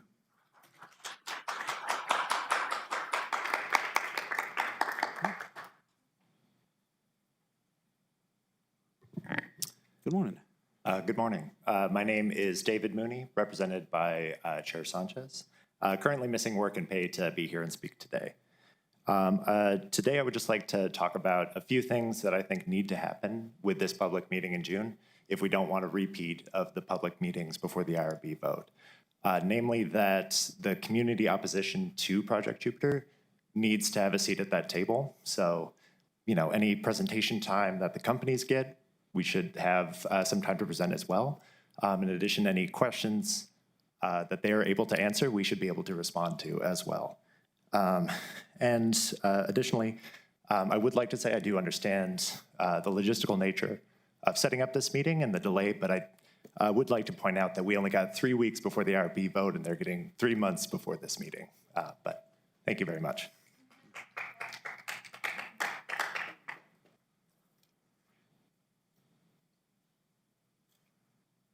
Good morning. Good morning. My name is Abby Keffer, District 2, and today I'm going to be the voice of constituents who couldn't be here. I will be showcasing an audio recording of a couple of people expressing their concerns and comments on Project Jupiter. Hi, my name is Christine Dobbin. I cannot be here right now because I'm currently fighting for our water and our people at the Water Quality Control Commission, but I would urge you to hold a public meeting, especially a meeting that is held in Santa Teresa with the residents who will be affected, and listen to our concerns and hear us in an open, welcoming space in the place where these people at risk are living. Thank you. They're using the water. My name is Andres, and personally, I think that our water is already ruined, and it's just even more waste, especially for the people who live here, because we can't even shower with our own water. It's pretty bad. So. How old are you, Andres? I am 16. Okay, thank you. I appreciate it. Hi, my name is Daisy Lopez. I live in Santa Teresa, New Mexico. I grew up in Solon Park. I have been living here in the area my whole life. I'm really concerned about what Project Jupiter means for our community, as we have faced many different environmental issues in the past, including Asarco, including the landfill, and our current fight with Grua. We are asking that you please hold a public hearing in the Solon Park community so people can ask their questions and voice their concerns. My name is Michelle. My zip code is 88011. I am against Project Jupiter because I'm concerned about how it's going to impact the region environmentally, both in air and water. And I would like to know when the next Project Jupiter meeting will be. Hello, my name is Fidel Briones. I live in Santa Teresa, New Mexico. And my wife and I have been living in Santa Teresa for the past 8 or 9 years, and we're really concerned about Project Jupiter. And we're really concerned that the public has not had a chance to really express their viewpoints on this huge project that's being built right now. So we are looking for you to schedule a local meeting, hopefully, where local citizens can go out and talk to you and have you answer questions on this project, which we believe was really passed through in a much too hasty time period. Thank you. Okay, and it looks like I have 18 seconds. My comment on this is that I am shocked that we will be having that public hearing in 3 months, where construction will still continue on and the project is still moving forward, while we'll stay in the dark for those 3 months. So it doesn't really make sense to have a say at the end. Thank you.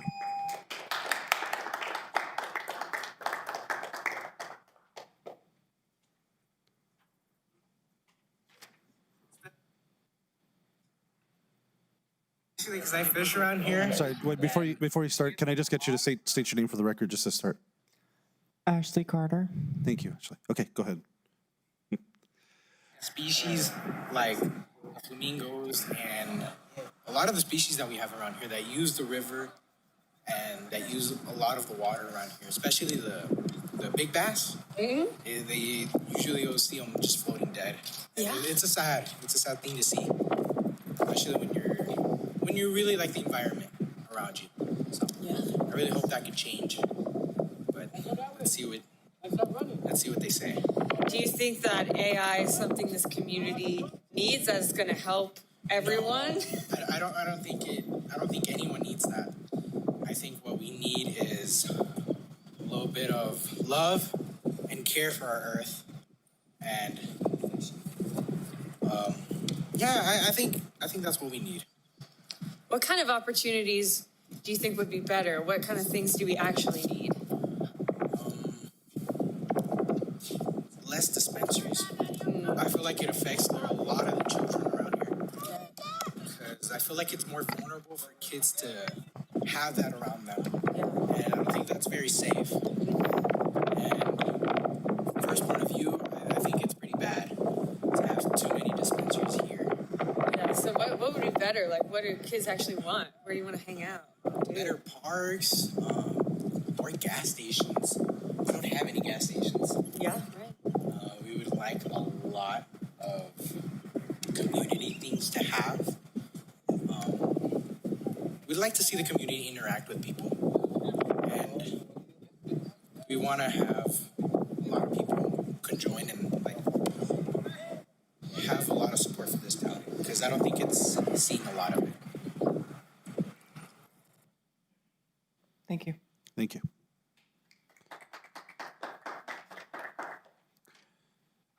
Good morning.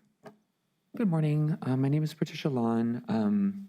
I'm just up here to speak again on to reiterate for time and for voice emphasis the fact that there are numbers of people talking about this that are not able necessarily to make it. So I'm going to reiterate that point as much as it needs to be said. Furthermore, I hope that it's clear by now that we do have the capacity to show up respectively, and that that we do have the capacity to show the respect in reciprocity with all of y'all. So people who are not able to come, people who feel structurally alienated from this process, deserve a seat at this table again. So like in order to keep like what we need on the table, I'm talking about having the meeting in community, and we need, I guess I just want to say then that, that I appreciate the conversation that has barely started about accountability for a company who ostensibly owes us nothing, knows no one here, and we are building stronger relationships around fighting this project and making sure that it doesn't happen, that is what people want, and that it's, again, structurally convenient that the people who are not able to come to this meeting, whose voices we need to do work extra steps in order to bring and make available to you, are the ones who are the ones who are actually backed into a corner, are the ones who are actually experiencing the imbalance of power, okay? They're the ones that are living in the valley that is going to be accepting the emissions of carbon dioxide, carbon monoxide, et cetera, right, that will settle in their valley from over the hill. And those are the people that are not being listened to. And so what really needs to be done is an answering to for those actions that were already taken. And there needs to be sizable repair, not just, and that's what we're coming here and saying that accountability means, okay? So like, let's define those words that we're using today and keep that on the record. I think that's all I have to say. Thank you. Thank you.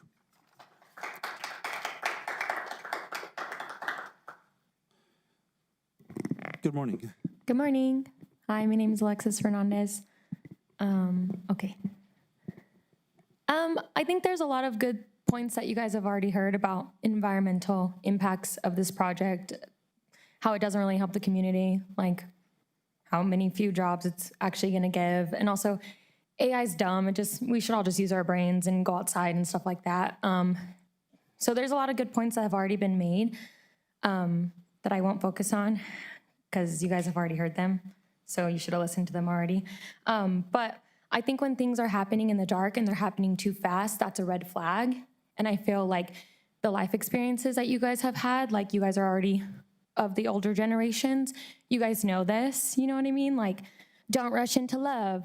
Don't rush into buying the first house you see on the market. Look at all your car choices, all these things. But you guys are gonna rush into a big old deal in the dark with some out-of-state company.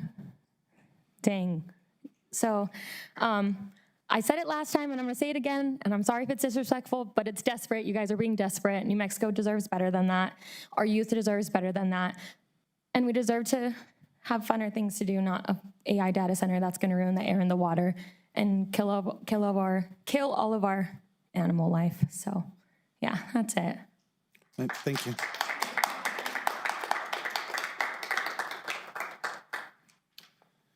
Hello, Zach again. I had a bunch of other things written out earlier for public comment, but things have shifted since then. But first, I want to express appreciation for this current resolution as well as the amendment to this resolution. I think that we definitely need way more transparency around this. I also want to what did I want to speak to? Oh, the the claims in the media of 1 million gallons of water being used every day for this project. While I know that you are saying it's unsubstantiated, from what I have seen and the evidence I have seen, I think that we need to take this very seriously. And I think that there's more merit to this than maybe this current board is giving credit to. And one of the other things that I want to bring up is that we're constantly hearing from you all that you want to bring on the the 4 businesses to help provide information and provide answers to the community. However, why do we keep going to them? They have shown us that they are unwilling, or they're willing to hide information or bend numbers or omit information. And we keep going to them for our answers. We keep going to them for our information, and they are withholding things. They're not being wholly truthful with us. They're not being wholly honest with us, and we continue to use them. And I think it's really important that we start looking at other independent experts on these things to start forming our information. And I think that's a really important aspect to due diligence. When we talk about due diligence, it means getting a whole rounded picture. If you're only getting information from one source, that is not due diligence. And we really, really need to do that. And finally, I really don't like doing like I told you so sort of moments, but I think it's really pertinent to this conversation. When the IRB was being passed, in my public comment on that day, I mentioned that a lot of these ancillary, like the turbines and the construction things, that water and emissions were not being accounted for in that, like for those things in the documentation, and that the water usage and the pollution was going to be much higher than what's being outlined. And that was written off. That wasn't considered. And here we are, where now we have an additional 1 million gallons of water per day, most likely going to be used for these gas turbines, in addition to the water that's being used on the construction and the water that's going to be used for the data center itself. So again, when I talk about due diligence, we need to be getting more information than just from the project. Thank you. Thank you.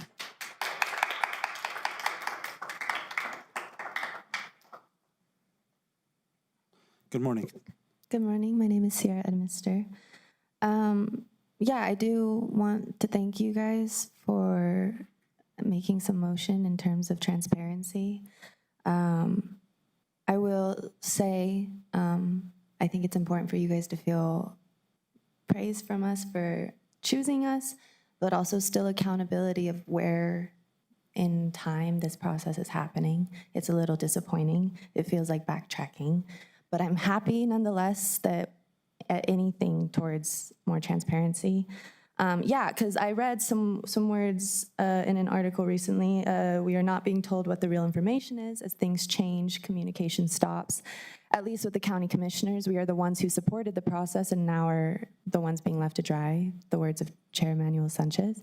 Shaljo Hernandez echoed this, saying there's a lot of questions and I think we all deserve answers to those questions. So yeah, reading that just made my heart sink because y'all are supposed to be the ones to know what's going on.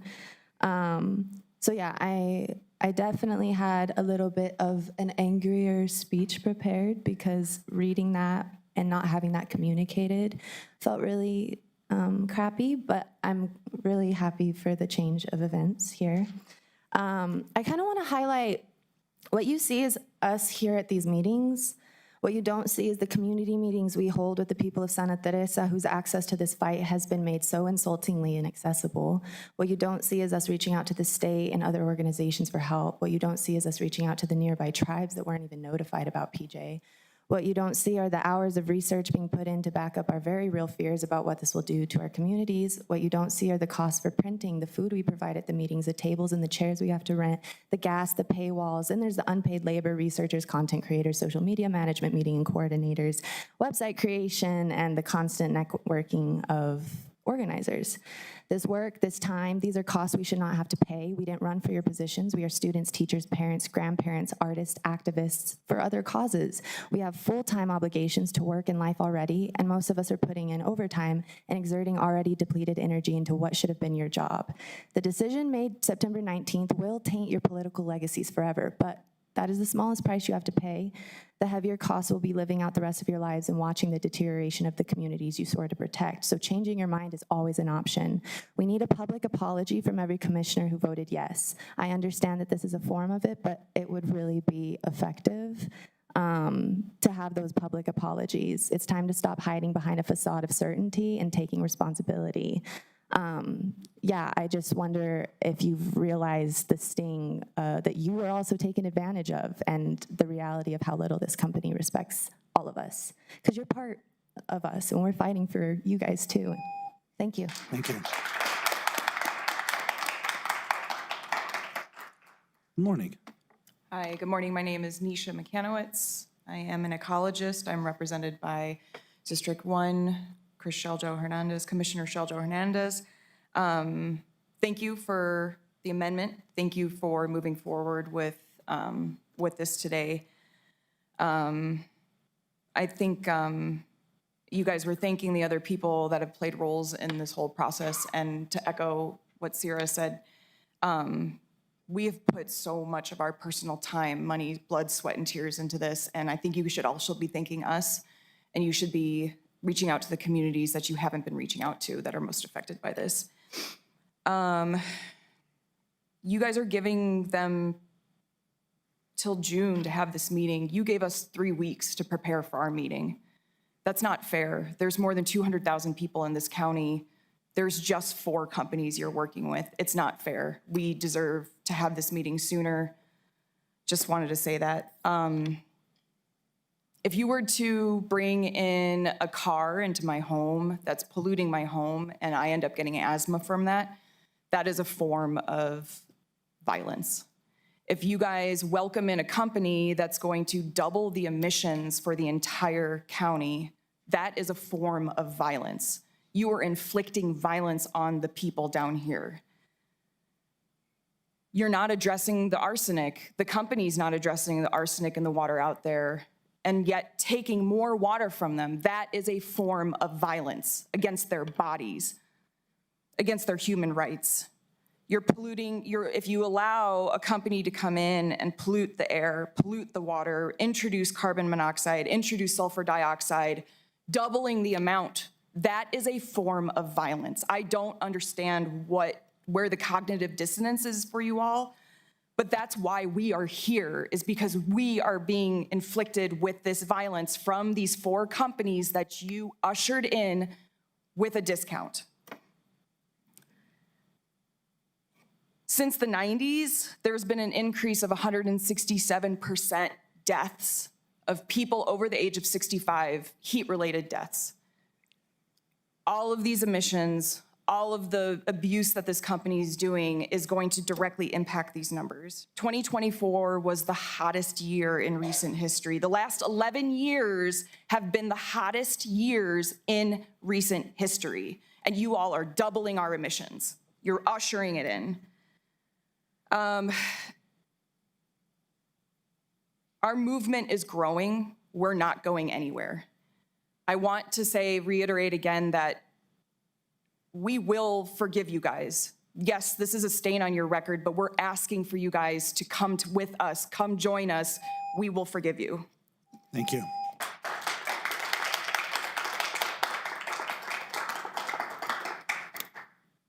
Good morning. Good morning, Commissioners.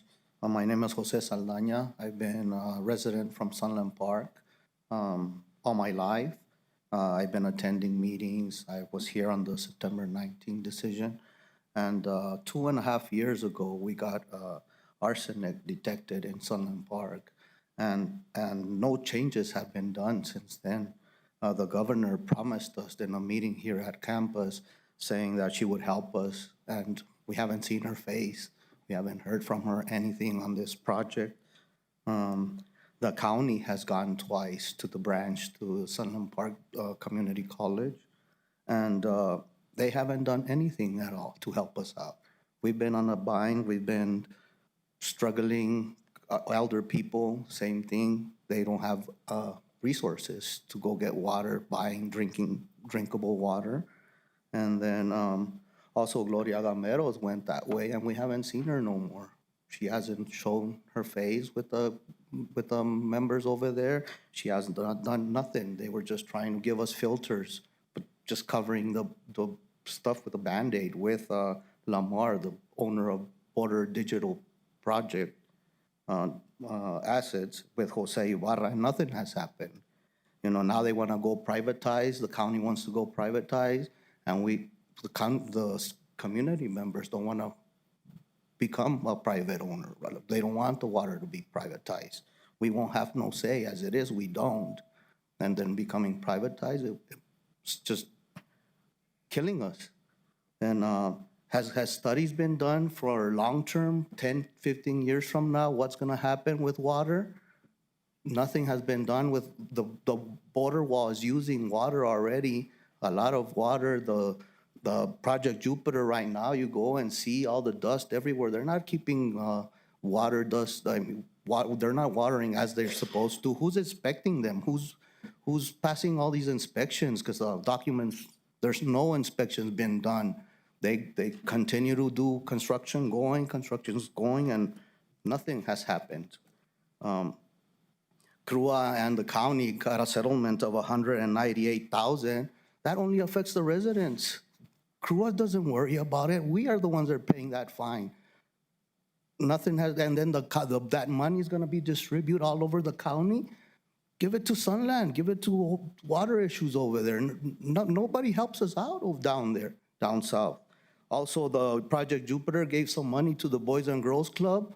What about Sunland Park?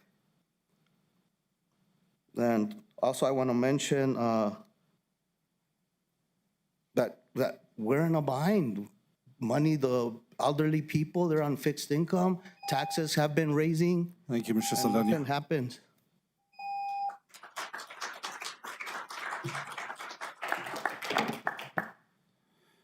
Good morning. Good morning, Chair and Commissioners. My name is Abigail Soluxigan, and I will be reading a comment from a community member, Annie Erninghaus. Again and again, I watch this system fail the community and its people. It is too slow and it is not enough. This is not democracy. The way in which this project went through, propaganda sessions, 3 weeks of notice for the community, and the made-up minds of our commissioners, politicians, on September 19th, 2025. Constituent after constituent spoke that day to deaf ears. Our commissioners' minds were already made up, but they still sat through 7 hours of public comment. I wonder how bored they were. I wonder what they daydreamed about. That right there was democracy at work. We asked for a meeting and they asked us to be patient. We have been waiting for answers for too long. It is not our job to make appointments with our commissioners to get information we should have had before this project was approved. Commissioner Sanchez speaks out about how impossible it would be to get all his constituents to agree on one thing. I agree. We all have our different views and morals, but he didn't even give the community the chance to be informed in the first place. You must first give those constituents enough information to make a decision in the first place. To allow your constituents to first agree or disagree with you, they must first know about the issue. Our commissioners did not give this community enough information or time. Democracy at work. This isn't a park or a small building you approved. This was a $165 billion IRB for a gargantuan data center with 2 power plants. We are simply asking to have been informed, to be informed. We show up to every BOCC meeting on the 2nd and 4th Tuesday of the month to ask to be informed, to ask for transparency, to ask our commissioners to do their job. In the meantime, they ask us to be respectful, to call them by their titles, to follow their rules? No. We will not obey the system that has failed us and the commissioners who have not done their jobs. Manny Sanchez, Gloria Camaros, Chris Shaljo Hernandez, and Shannon Reynolds. We aren't going anywhere until you admit to and fix the mistakes you've made. Sincerely, the people you are supposed to represent. Thank Thank you. Thank you.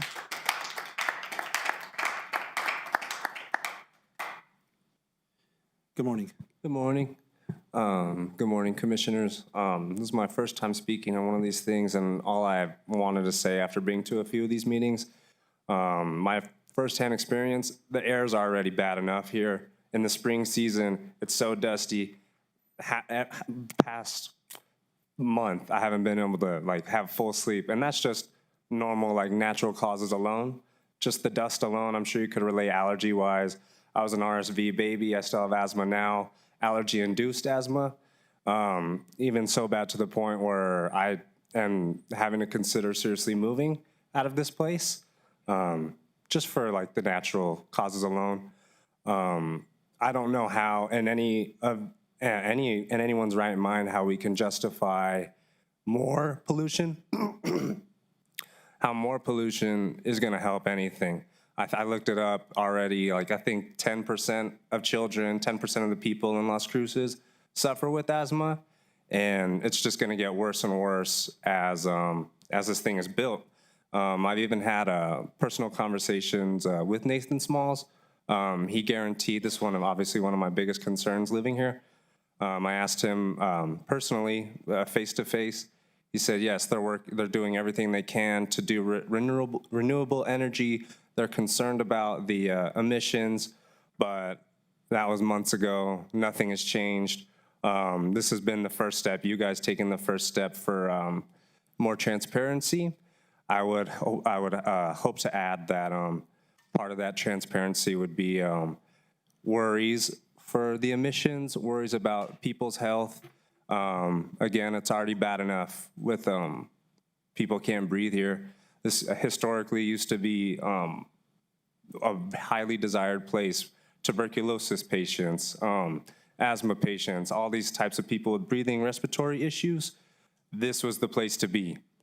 And now, with the decisions we're making now, the one thing that drew people, that drew business, that drew taxpayer dollars to this city is going to be gone.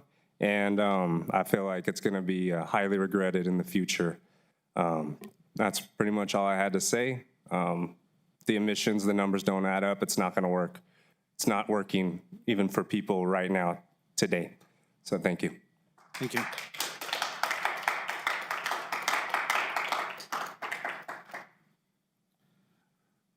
Good morning. Good morning. Again, my name's Jim Hurst again. Let's talk about water. I'm not going to give any opinion today. I will recite only facts from the Water Use and Conservation Bureau of New Mexico Office of the State Engineer based on the latest data set available in 2015. Water usage is measured in acre feet. There are 326,000 gallons in an acre foot. An acre is a little more than a football field. Imagine a football field with water 1 foot deep. That's an acre foot. Approximately 3 acre feet make 1 million gallons. In 2015, Doña Ana County used 385,000 acre feet of water. About 90% of that was for agriculture. Do the math. We use 135 billion gallons of water a year. The numbers I have seen lately are that Jupiter's power plants will use about 1 million gallons a day. That's 365 gallons a year, or approximately 948 acre feet of water a year. Our total consumption of water is 385,000 acre feet of water per year. Jupiter's water consumption is less than 1/4% of the county's total water usage. If all the water in Doña Ana County were used just for data centers, and each one of those data centers used 1 million gallons a day, as much water as Jupiter is projected to use, we could have 400 of them in this county. Of course, nobody else has any water for anything, but That's how many data centers we could support with the water available. We're talking about 1/4% of our water. These are public available facts. I'm not an engineer, I'm not an hydrologist, just going on the numbers as I see them with my calculator. I think I got all the decimal places in the right spot. If anybody can correct this, I'd love to see it. Comment on Facebook or YouTube. Thank you very much. Thank you.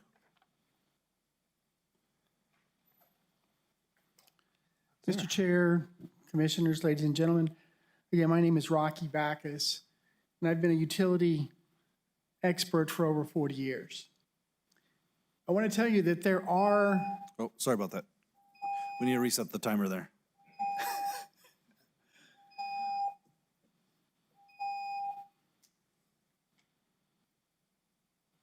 All right, you have 10 seconds.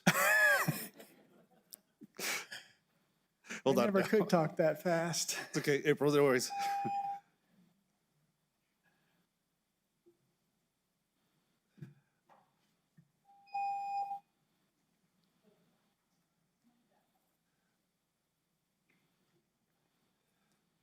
If you want to skip the timer, I'll be less than a minute anyway.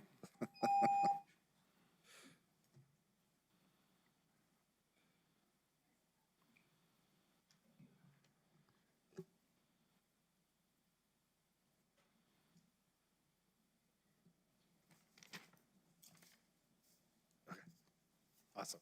All right. Sorry about that. Thank you, sir.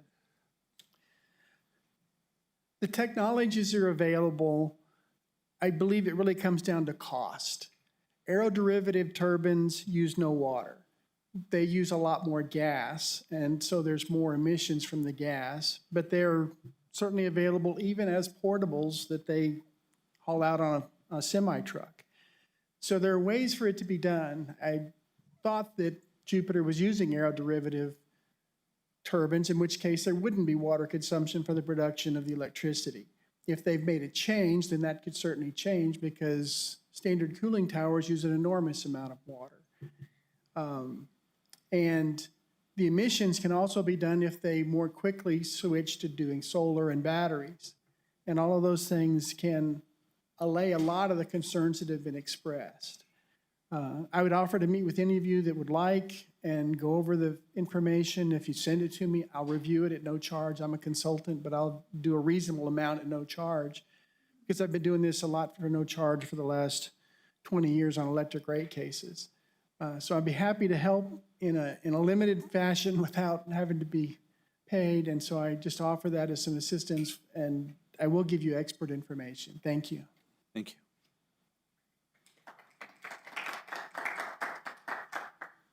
All right. Any other public input? Okay. Commissioners, any last comments? All right. Mr. Chair. Yeah, Commissioner Chaparro, please. Thank you. It's so enlightening to hear from so many of you, and it just stirs other questions, stirs the imagination. And what I really, well, I liked a lot of the comments, but I think one of the comments that really stood out is hiring experts and not having the county guess at what we're doing. Y para las personas de habla español, estamos aquí para servirles, pero para que entiendan más es ocupar peritos para que nos puedan ayudar mover adelante y no estar adivinando de lo que estamos haciendo aquí hoy día, sino tomar en cuenta toda la comunidad para que puedan darnos comentarios de cómo les impacta su salud, el agua, el aire, y para que podamos ser una comunidad unida para tener las respuestas las cuales merecemos. And I'd also like to thank the media because but for our constituents and the media, this might not have been to light or come to light at this point. Thank you, Mr. Chair. Thank you, Commissioner Chaparro. Mr. Chair. Vice Chair Gomez. Thank you. First of all, I do want to say thank you to all the individuals that did come up here and speak to us. it was really wonderful and refreshing to hear you all speak to us. And I know everybody's hating this word that I've been using with respect, but you know, it was wonderful and was really refreshing, and I really got to really pay attention and to see you. I do appreciate that. I do have, how do I say this? Like I said, I do have respect for all of you that have come up here to let us know what your concerns are. I agree with you. I wish that we could have the meeting sooner. But if we couldn't have the information, like I said, from those 4 companies, you know, what is it actually that they are going to do, and what is it that they're going to bring forward? We do have to have that understanding. Yes, I think we should, as a county, have our experts, definitely, so that we aren't blindsided. Because, you know, I'm not an expert in water. I'm not an expert in power. You know, so I do appreciate those individuals that are sharing that information with us.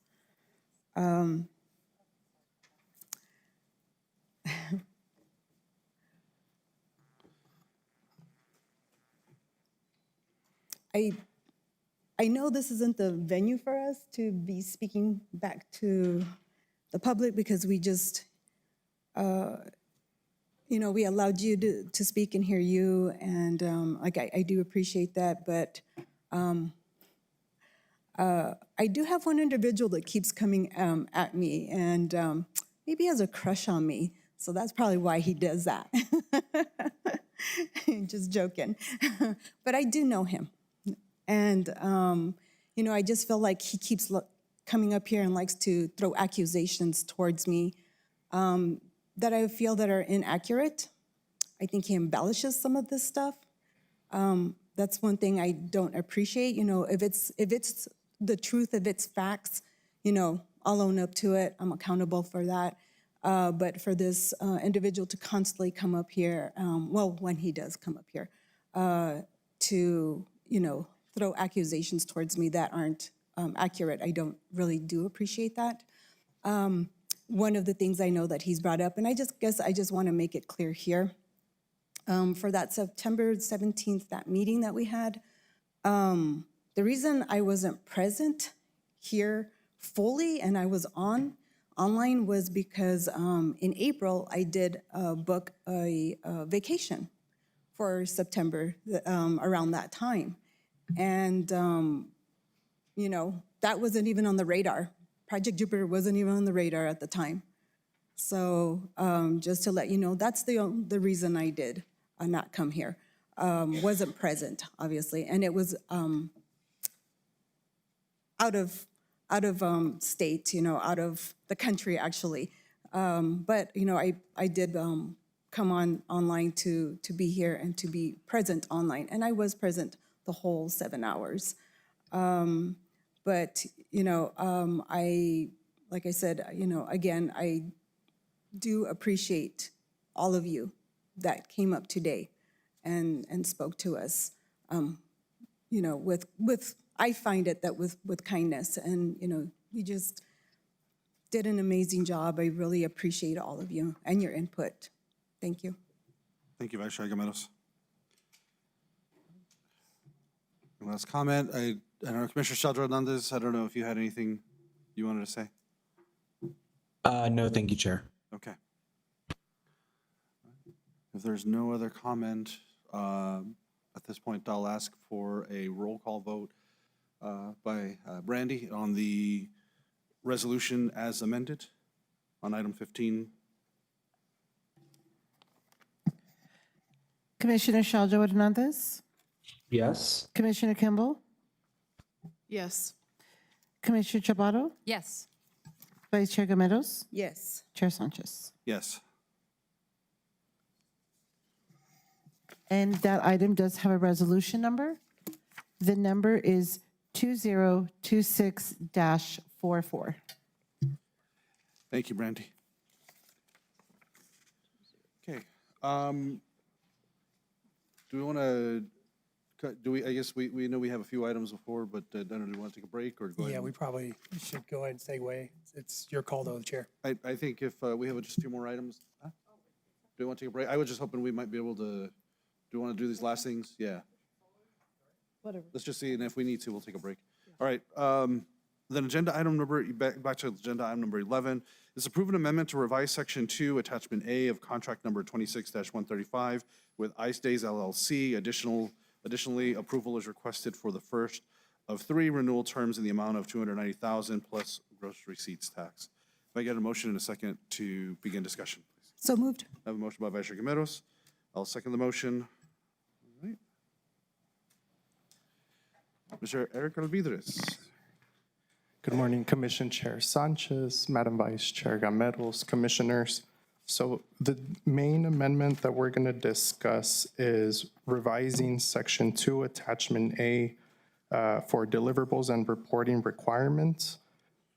Item A states the ice rink shall increase by an additional 17 feet. The new dimensions of the rink will be increased from 475 by 100 feet. B states the county agrees to store the rink equipment on county property for the duration of the contract under mutually agreed upon conditions that ensure reasonable protection and access for the contractor.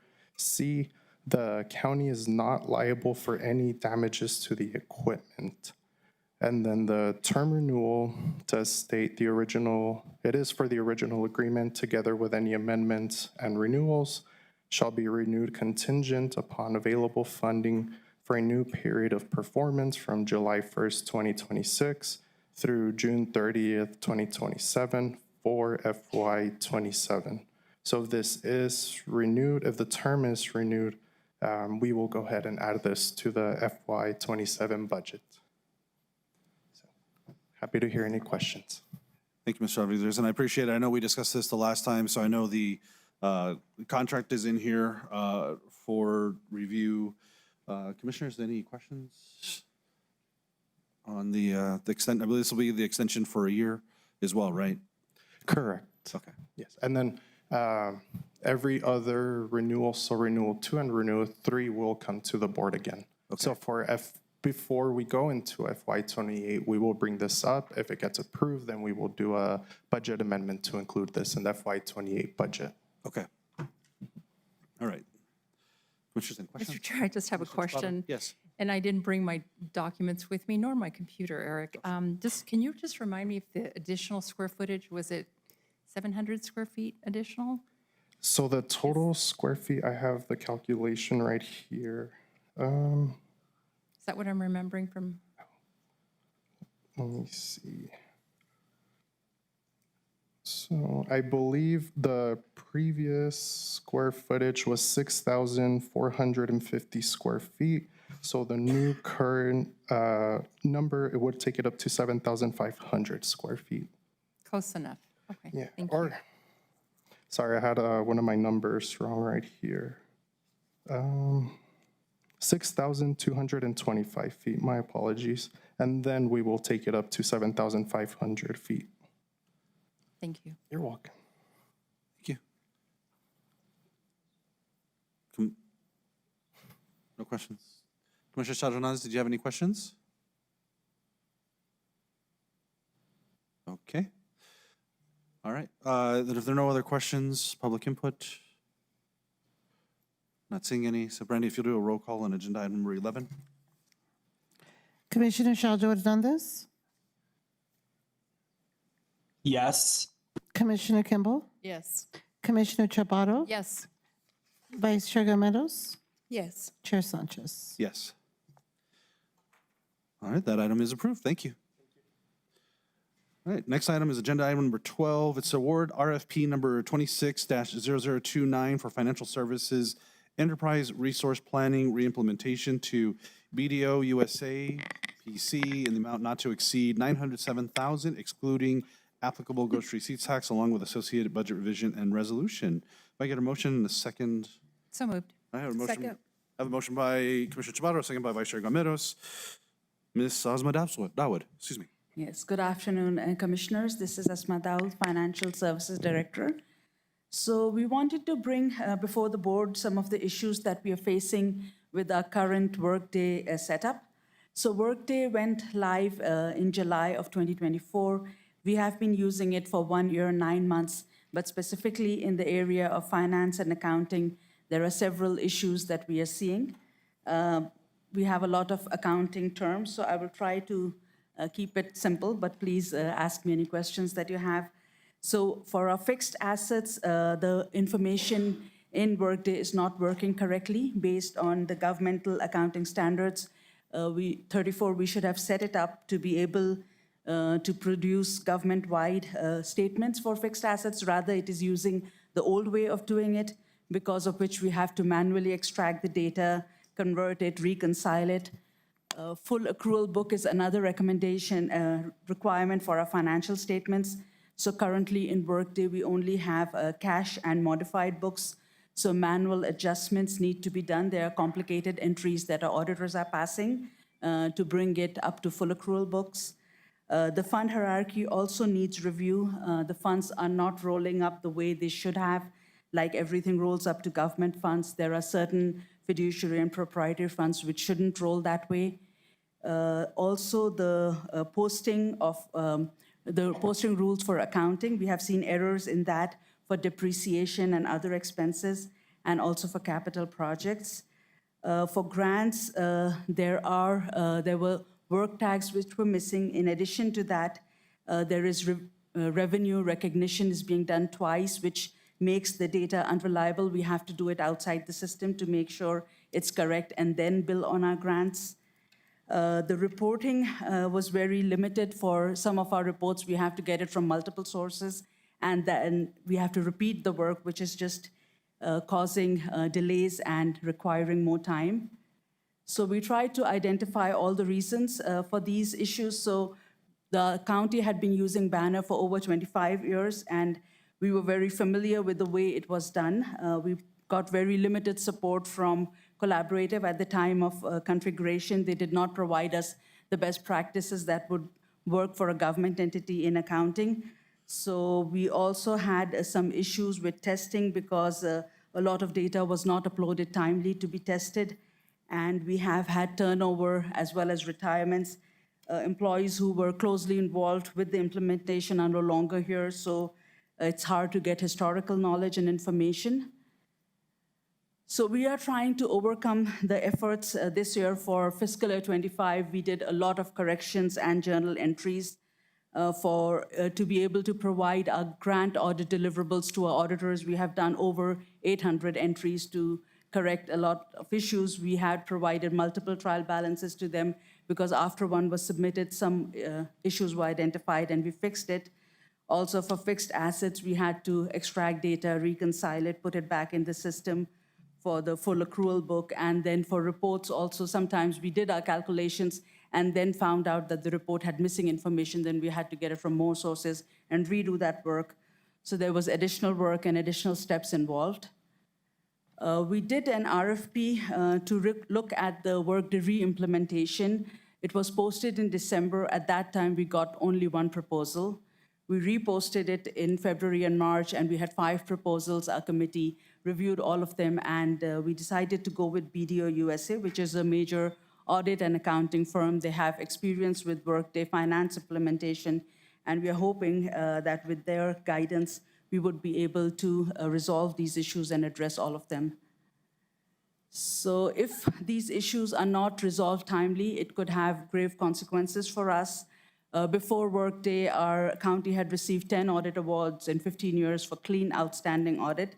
This year, we are having a late audit because the work needed to be redone several times, which resulted in delays. It would impact our audits, it would impact our financials, and in the long run, it could affect our grant and bond ratings. So if we act on it quickly, we should be able to resolve it in the next fiscal year. We would come before the board in future to ask for some temporary positions for project manager, accounting and testing, so that our employees can manage their regular work in addition to work the re-implementation and testing, and we make sure that it's completely tested before everything is implemented and changed. So please let me know if you have any questions. Thank you, Ms. Dawood. Commissioner Chaparro. First of all, Ms. Dawood, it's so nice to see you in these chambers. It's been a while. And as for me, I find you to be a very competent staff member, so I have no issue agreeing with the temporary positions because I know you wouldn't ask for them unless they were sorely needed. So you have my support on this. Thank you. Thank you. Thank you, Commissioner Chaparro. Commissioners, any other? No? Commissioner Chadro Hernandez, any questions? No, not at this time. Okay. Any public input? All right. With that, then, Brandy, if you'll do roll call on agenda item number 12. Commissioner Shaljo Hernandez, Yes. Commissioner Kimball, Commissioner Chaparro, Yes. Vice Chair Gameros, Yes. Chair Sanchez. Yes. Thank you, Ms. Dawood. This does have a resolution number. Resolution number is 2026-45. Thank you, Brandy. All right, next up is agenda item 14. It's a resolution delegating county manager's signature authority for the 250th celebration talent approval. With that, if I can get a motion, a second for discussion. So moved. I have a motion by Vice Chair Gameros. I'll second the motion. Turn it over to Ms. Maldonado. Good morning, Chair, Vice Chair, and Commissioners. My name is Gloria Maldonado. I am the Executive Administrative Assistant for the County Manager. I am currently working on the 250th celebration event planning. We do have a quick presentation. There we go. So we're here to give some updates of where we are currently with the planning, and also to request signature authority in a resolution to be approved. So I'll just start the presentation by letting you know currently right now we are in the process of acquiring entertainment. We're working on procurement, and I'll follow that up also in the next couple of slides. We do have, we're working on the drone show, the storyboard, the permitting, inspections, transportation, and safety and security of the event. So we have a lot of moving parts going all at once. So we have been busy at work, not only myself, but my counterpart, Michael and Eric, and all of us put together working on the project. Right now, we have an RFP out for comprehensive event management. The RFP started on April the 5th, was set to close on the 17th. We have extended that to April the 22nd. It is available on our strategic sourcing web page for anybody who's interested.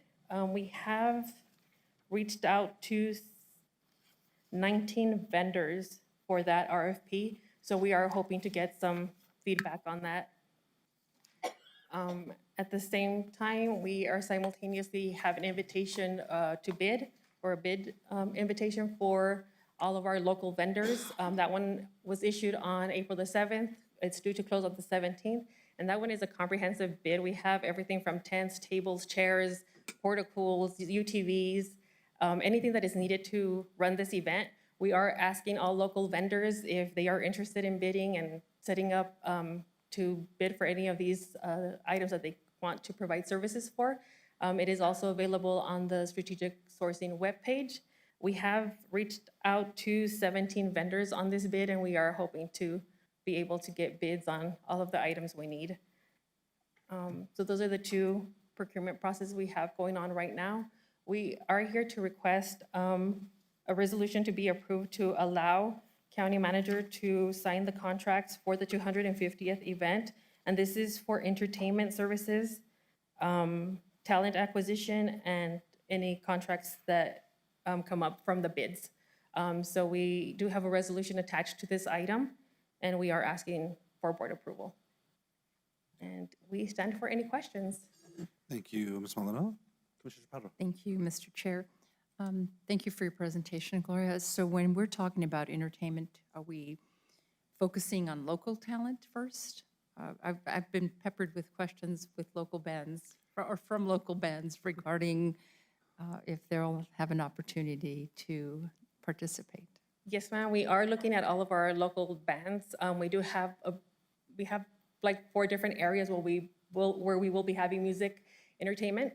So there is definitely opportunity for a lot of local bands to participate. They can either reach out to myself, Michael, and Travis, who is helping us with the talent, and we can go ahead and start working on those. After we get the resolution approved, we can go ahead and start working on those contracts and trying to start booking the entertainment for the event. All right, thank you for that response. But are we focusing on local bands first and then moving outside of a certain perimeter, or? Yes, we are focusing on local bands for every day, and maybe a major act for our final performance each day. Well, I understand that Chairman Sanchez sings very well. He might be a little expensive, though. I don't know, I might cut you a deal, but Okay. So I do have a question. yes, So- Commissioner Kimball, go ahead. So for the RFP and the vendors that you've talked to about the event planning and the equipment rental, how many of those 19 vendors and 17 vendors are local? Commissioner, I would have to look back at them, but it's safe to say at least 80%, if not 90% of those are Okay, local I vendors. just want to make sure we're making sure that people around here know about it. Yes, Commissioner, we took the approach of actually going to local vendors here in town when the first outreach didn't put the drawing that we thought we were going to get. Okay, thank you. Any, Commissioner Saldro Hernandez, do you have any questions? Okay, I'll take that as a no. Commissioner Traballo, by the way, thank you for your compliment. I will say, though, apparently you have not heard my singing, because I remember one time in college, I was actually paid to stop singing, so. I can play guitar, but maybe not sing, so we'll leave it at that. All right. Is there any public input? All right, not seeing any public input, so Brandy, if you'll do a roll call on agenda item number 14. Commissioner Saldro Hernandez, Yes. Commissioner Kimball, Yes. Commissioner Chaparro, Yes. Vice Chair Gametos, Yes. Chair Sanchez. Yes. That item does have a resolution number. The number is 2026-46. Awesome. Thank you, Claire. Thank you, Mike. Thank you, Brandy. All right, let's see, we have agenda item under 16 under hearings and ordinances. It's final plat approval for a type 2 subdivision to be known as Inspiration Heights Subdivision Phase 6. And while Ms. Ainsworth comes up, I'll need a motion and a second to begin discussion. So moved. Have a motion by Vice Chair Gametos. Second. Second by Commissioner Chaparro. Ms. Ainsworth. Okay, thank you, Mr. Chair. This is a type 2 subdivision for the approval of Inspiration Heights Phase 6, and it is a subdivision with 41 lots off of Holman Road. The lots range in size from 0.145 acres to 0.226 acres. All of the infrastructure is complete with the exception of the electrical, and they do have a letter of credit with El Paso Electric. This is the layout of the subdivision, the preliminary plat that was previously approved. And the notice, we did publish notices as required and posted signs. You can see the roads are complete, curb and gutter. They do have the letter of substantial completion from the engineering department. We did not receive any public comment, and I will stand for questions. Thank you. Thank you, Ms. Ainsworth. Commissioners, any questions? All right. Commissioner Saldro Hernandez, any comments, questions? Okay, not hearing any, so, but if there's any, I don't know if the applicant wanted to say anything before we vote, or? Okay, all right, with that then, is there any other public input? All right, not hearing you saying any. Brandy, if you do a roll call on agenda item number 16. Commissioner Saldro Hernandez, Yes. Commissioner Kimball, Commissioner Chaparro, Yes. Vice Chair Gametos, Yes. Chair Sanchez. Yes. Thank you. All right, then, thank you. Okay, commission input follow-up, or follow-up at commission input. Is there any other input at this time from commissioners? All right. Then correspondence, Brandy.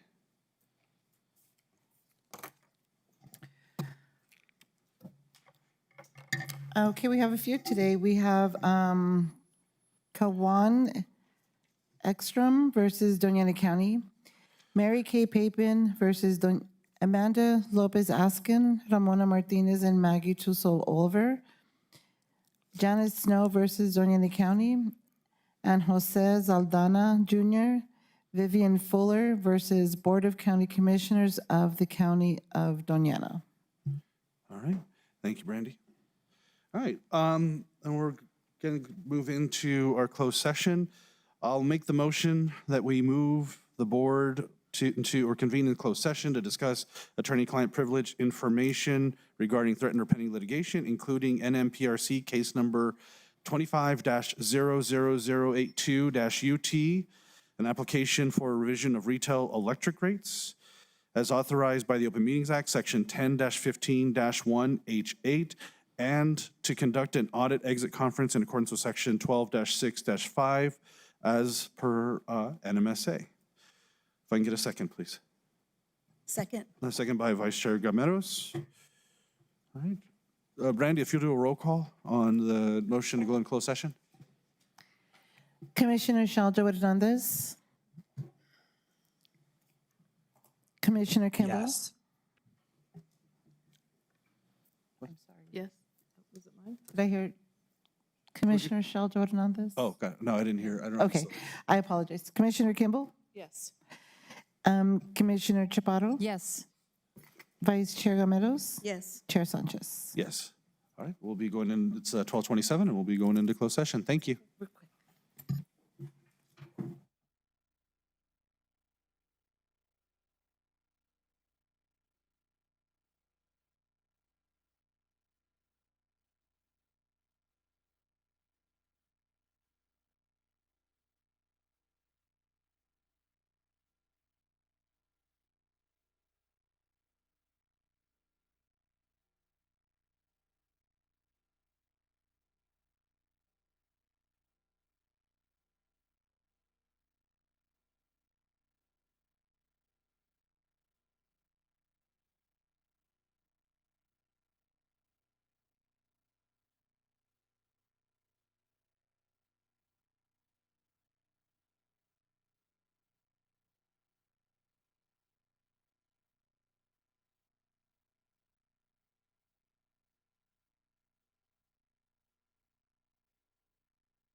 All right.